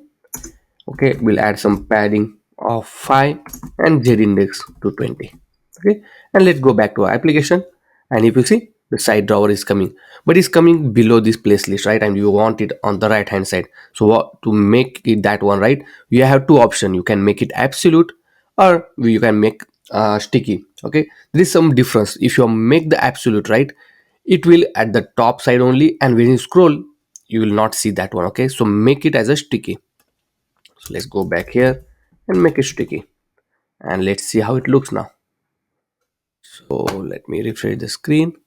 See, right now you don't see any change, right? Because even though you make sticky, you will not find any change here. Okay, because we also need to apply some styling on the place list inside the place list component as well. Okay, so let's go back to our place list. So what we'll do,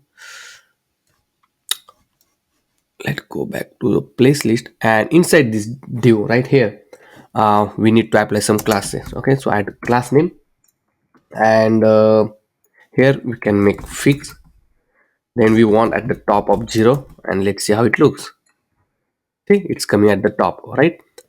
Then we need to make it right to 0 and z to 20. Okay, so z index to 20, and if you see, even though if I scroll, doesn't it does not change. Okay, inside drawer I don't think so we need sticky. Okay, let's see how it looks. Okay, yeah, you can remove the sticky option. Okay, perfect. Now our side drawer is showing, but if I decrease the screen size, right, see, if I make the screen size smaller, you will see it's in the full screen. Okay, if I go to the mobile view, see, it's will be a full screen. This is the padding, that's the reason it's showing like this, but this is how it looks. Okay, perfect. Now next, what we will do, we will add toggle. Okay, so only when we click on this particular place list we want to open this drawer. Okay, so what I will do, first of all, let's go back to our place list, and inside here for on this div, right, we'll add the on click method like this. Okay, and before that let me make one state, so constant we'll say selected place. Okay, this will hold the place which we selected place is equal to use state.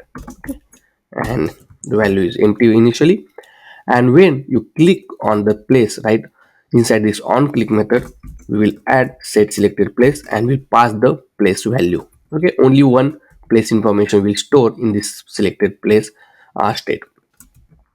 Next, once we have this one right, we can only show this drawer when the selected place has some information. So I will give name like this. Okay, and otherwise don't show this drawer. Now if you see, you got the error because the stage is of type is the type is undefined, right? So you can define the type, the specific type, by using the interface, but for now I am showing it as a type of any. Okay, now many people will say why we are using everywhere any, right?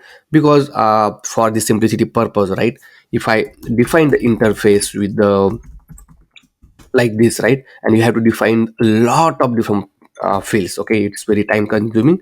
You can do it on your own, but for now, for the simplicity purpose, and as you're a beginner, I will likely using any. Okay, and if you see, now this error is gone. Okay, now if I save it and let's go back to application, right, let me close this one. If I click this, see the side draw is coming, but how to close it now? All right, so on and this one, we will add the close button. Okay, so let's go back to our application. In the side drawer, we'll add the close button. Okay, so what I will do for now, I will add one button. Let's call it as a close. Okay, and on this button I will add on click method like this. Okay, and we'll say we'll just call close. Okay, and this close method we have to pass it here like this, as of type any. I will put it, and obviously this is the child component. Then obviously this close we need to pass it to the place list, right? So here like this, so you can say close, and inside here what we will do, once the close method of button get clicked, this close will get called inside this place list, and then here we'll set the selected place value to empty. Obviously if it's empty, then this method will get false and this drawer will get closed automatically. Okay, let's save everything. Let's go back to our application. If I close it, see this close. If I open anything, right, see the drawer is open. If I click close, the drawer is closed. See how beautifully it's changing. Okay, perfect. So this is how it works. If you have any question, any doubt, let me know in the comment section. Now once we have this drawer ready, right, let's display some data, right? So first of all, I will replace this close button to this some icon. Okay, so just type close and this icon I will use. Okay, then copy this JSX, go to your side drawer, and instead of close I will add this svg icon, okay, for a close button, and save it, and let's see how it looks. So let's go back to our application and see I can able to close it now with the icon. Next, we will add display some data, right? So for that one, we have to make sure that we'll pass the place information to this side drawer. Okay, so what I will do, I will pass the prop as a place, and here I will pass the selected place, because in selected place we have the selected place information. Okay, and inside the side drawer, after this, maybe before this close, I will add the place. Okay, and is of type any, that's fine. Now we have the place information, okay, ready, and save everything. Now let's display the one by one component. Okay, not component, but one by one the name and everything. So inside one view I will add the h2 tag. Okay, so I will just copy paste it because I already have. So first of all, I'm displaying place dot name. Okay, so it will show the place name. Let me bring this down.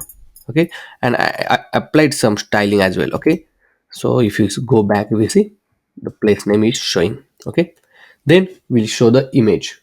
Okay, so for image, first of all, obviously if you remember, right, inside the place item card we define this base url, and this particular image and everything, right? So similar kind of thing we are doing here. So first of all, I will define the base URL, and then I will define the image. Okay, so I already have it. I will just copy it here. So after this h2 tag, I will add this image. Okay, and make sure to import this image from the next/image. Okay, let me bring this back one line and save it. And if you go back here, so right now we got one error. We'll see what's the error here. So we have the image, we have the photo based photo URL here. Okay, let's make sure. Yes, and then we are bringing the photo reference, right? Look like everything's correct. Okay, so API key need to be, I think the name is little different. Let me check. Okay, and save it now. And let's see the image is showing on the screen. Okay, perfect. Now obviously, if you think okay this is too big, you can decrease the size. So what I will do, I will change this to maybe 20 pixel. Me, and then I will make the height to 170. Yes, I think this is much better. Okay, after that we'll define one div, and inside that I will add some other information. Okay, so first of all I will add the formatted address and then other details. Okay, so let's me put it here like this. Okay, this in one line and save it, and let's see how it looks. See, the address is coming. Okay, similar way I will add the other a few more details. Okay, so I will add the opening hours and all, or means the rating and all, sorry. Okay, so maybe after this div, another div, and see opening hours is showing. Perfect. Then I will add the two buttons. Okay, so this button will act for direction and sharing the screen. Okay, so after this div, I will paste it here. So obviously if you have any question, you can just refer my source code. Okay, for the time being, I'm just copying paste. It's simple HTML tag with some information. Okay, and save it. You can see we got the button.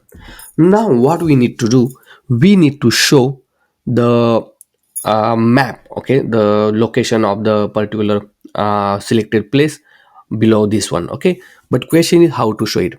So again, Google Map is providing this embedded API, okay, to show the Google Map on the screen with the help of iframe. Okay, if you go to this official documentation of the uh, maps embedded API, here you will see the how it works. Okay, so inside the iframe you need to provide the source. Okay, and inside that you have to provide the API key. I will in a moment I will teach you how to do it. And then query, inside query we will pass the actual address because we already have address, and this is the result you will get it. Okay, so you can just say quick go to quick start, and here we'll find how to do it. Okay, so before that obviously we need to go to the Google Cloud Console. Okay, so just say project selector page, so it will jump to the Google Cloud Console. Okay, and inside the app API admin, right, make sure you have everything set up. See here, right?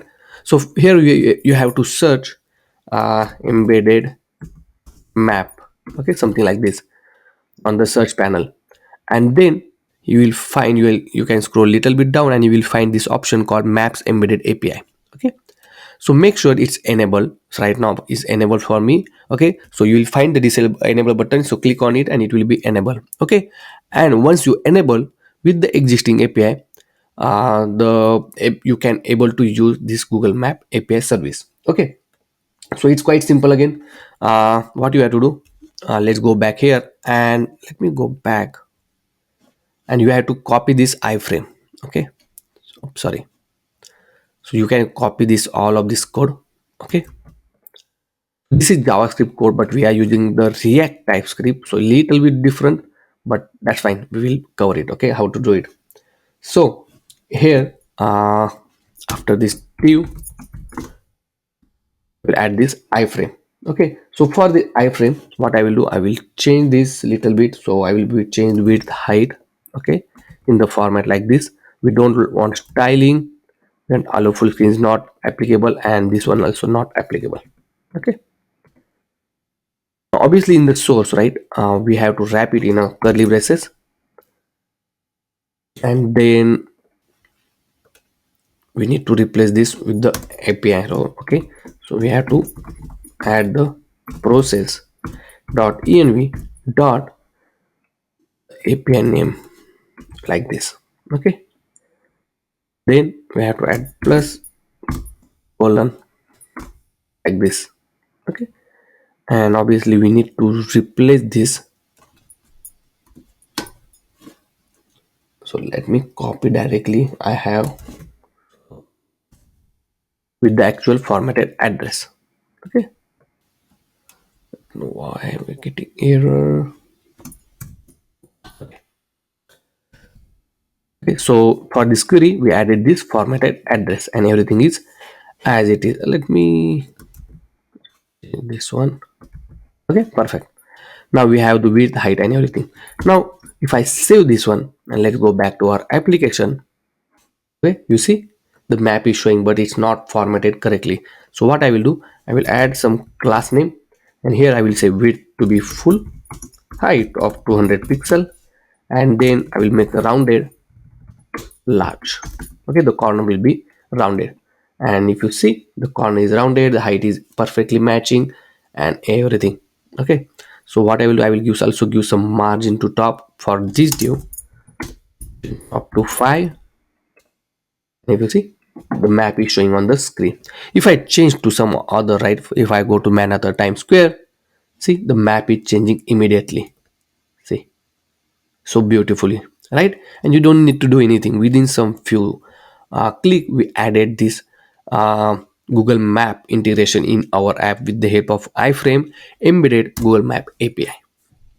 Perfect. Okay, until this point, if you have any question, any doubt, let me know in the comment section. Now on the click of this direction, right, we want to jump it on the actual Google Map with the direction and all. Okay, so for that one, uh, let's go back to our direction button. Okay, so I will just find it here, direction, and here I will write on click method. Okay, so here I will add the on click method like this, and we'll add method on direction click method. So we have to define this on direction click method. So here constant I will add on direction click, okay, like this, and here I will add the window dot open method, okay, with the URL, and inside the query I will pass the place name. So here I will pass the place name, the formatted address along with that one. Okay, and this is the Google Maps search URL. Okay, it's simple URL, you can just access from source code, and this is how it looks. Now save everything. Let's go back to our application. Okay, refresh it once to make sure that changes is affected here. Okay, and now if I click on this one, right, we'll get the beautiful view. If I click on direction, see the Google Map is opening with the name of this particular what is it, Google Map information, the place information and everything. Okay, this is how it works. I hope you understand it, and simply way you just add this open this particular place information on the Google Map. Okay,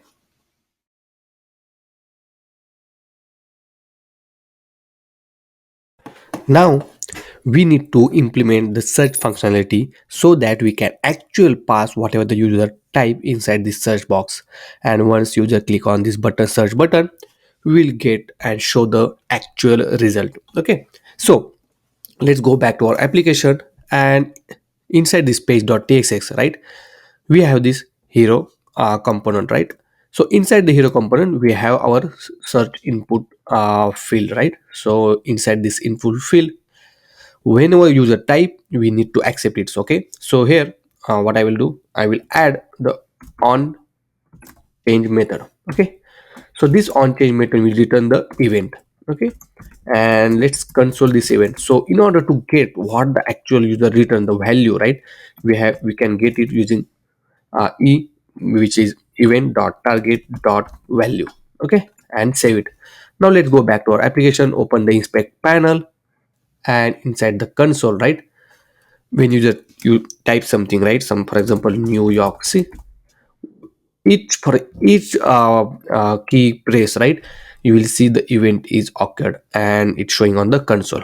Okay, so once user type New York hotels, right, something like this, and click on this button, we need to make sure that this particular text we will send back from this hero txx file, which is the child component, to this parent component. Okay, so first of all, what I will do, I will define one state called constant search input comma set search input is equal to use state. Okay, is of type string, like this. Okay, now search set search input, so here we'll change to set search input, like this. Okay, now inside the search input we have the value whence user entered, right? Now on this button click, so what I will do, let me bring this down, and here I will add on click method. Okay, so on the click of this one we'll some set some value, so I will just say um, user input. Okay, so I will say user input, and I will pass this value, which is search input. Okay, so in this we have search input, and this is the user input method we are calling. So obviously we need to define, so I will copy this one, and in order to uh, pass to the parent, right, here we have to define it as a props, and I will mark it as a type any. Okay, see, now obviously save this one and go back to page.tsx. Here you have to accept it here, user input. Okay, now to test it out, right, what we can do, we'll save value and just console this value. Obviously this value is of type string, mark it as a string and save it. Okay, clean everything, type something, set, okay, let me refresh, set data. Okay, and if I click on this one, right, say we are getting data, we'll say sure, click it, see, Charlotte is coming. Okay, so this is how we can get the data here. Now obviously we need to call this get place list method. Okay, so what I will do, I will, on this user input, I will call this method and I'm passing this value. So obviously you have to pass some value here, value like this, or of type string. Okay, and then we will pass this in a query. Okay, like this. So I will change this to and pass the value. Okay, obviously here you can pass some default value. So for example, hotels in New York, New York. Okay, something like this, and save everything. Let's go back to our application, refresh the screen. Okay, so right now we are getting hotels in New York. For example, if I try to find hotels in Chicago and search it, okay, see, the cheese changed completely. Okay, and we got the hotel in Chicago only. See, if I open this one, central loop, see, the map is coming, everything's coming. Okay, perfect. Now I'm giving one task to you, right? Whenever I search something, if I search a cafe in Chicago, okay, and search it, it's taking some time, and then it's changing this UI, right? So you can show the loader on this particular page so that you will see the result. Okay, try it. You can use two different types of loader. You can use actual the simple loader, okay, on the click when you are get searching some result, or you can use the skeleton effect for this one. Okay, so we are using the skeleton effect, but you can try on your own. In the next section we will see how we can use the skeleton effect.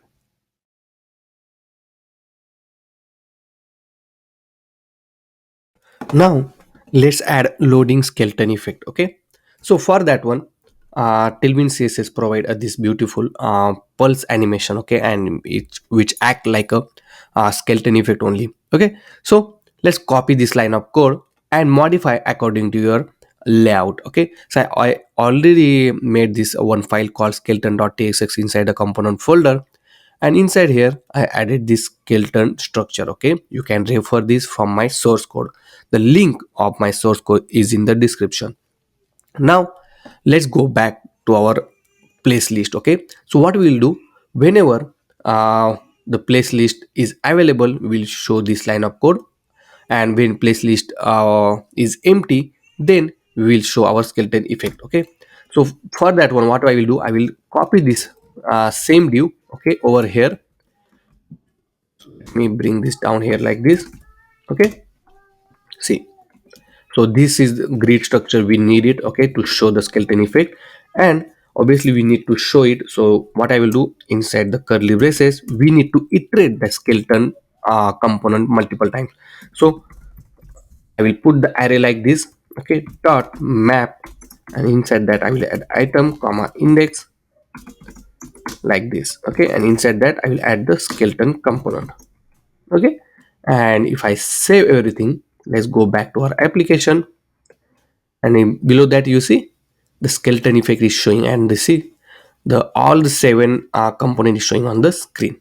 Okay, now what you need to do, you need to give the condition, okay, here. So if place list dot length is greater is equal to 0, okay, this condition you need to write.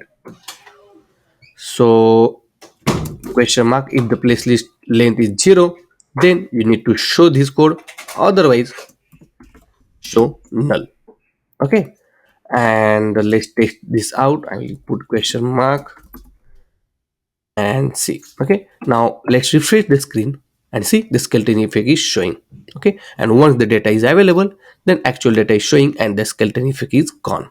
Okay, let's search something. If I search cafe and search it, right, now it's immediately replacing this cafe. But what you can do, when you click on search button, you can empty this selected place, and then you can make the change. Okay, so what I will do, on the get place list, here I will make the set place list to be empty like this. Okay, and if you see, the initial is empty. If I search, see, the immediate effect has happened, right? If I search gas station, search it, see, the effect is come, and once the data is available, it's immediately showing this actual data, and the skeleton effect is gone. Okay, so I hope you understand this one.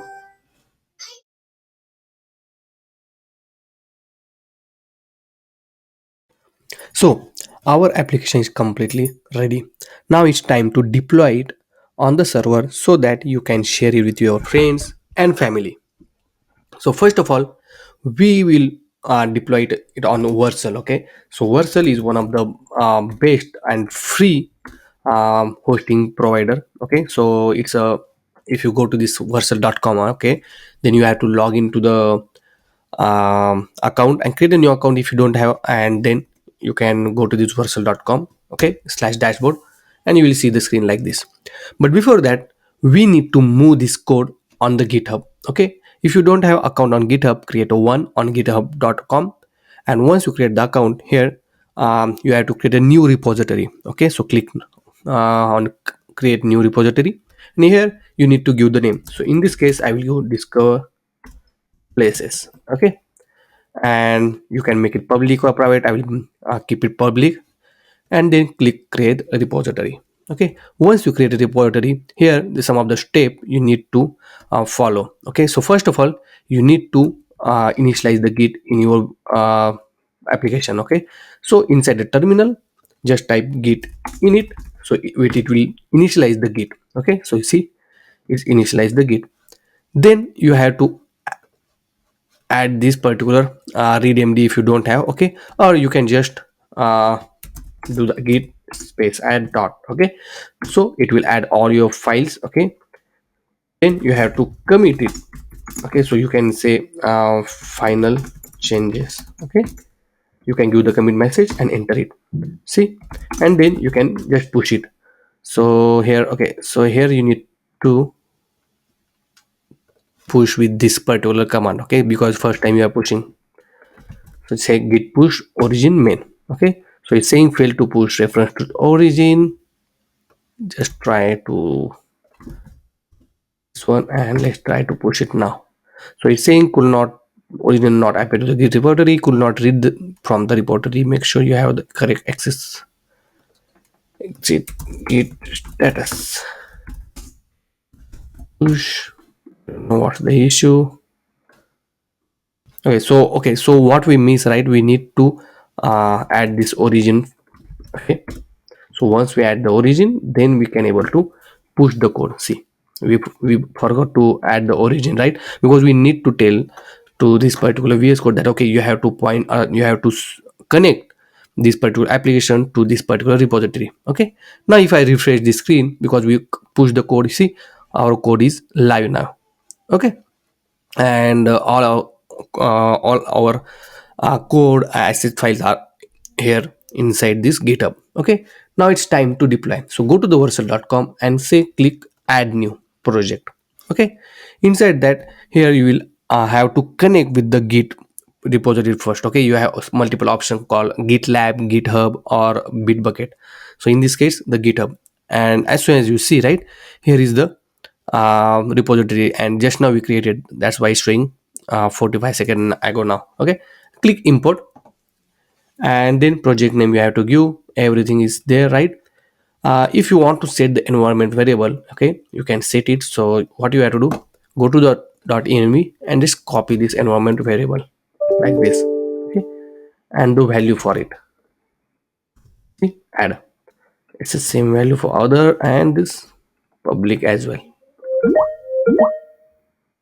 this, add it, and then click deploy. So it will take few seconds to deploy the application. So I will pause the video, and boom, our application is get deployed, and this beautiful preview is showing that okay, this is how it it looks. Okay, now if you click on this particular preview, it will open new window, and this is the URL they assign for this particular application, and now you can share this URL with your friends and family. Now you can also change the URL or domain name. Okay, so if I go to the dashboard for this particular application and then go to the setting, and here we have domain section. Okay, now you can say edit, and then you can edit this domain. So I will say this go up places.com, and I will save it. Okay, now if I open this one, see our that particular application is running on this particular edited domain. You can attach your own domain as well. Okay, perfect. So guys, that's all for this particular course, and I hope you enjoy this uh, tutorial. If you have any question, any doubt, let me know in the comment section, or you can DM me on my Instagram channel.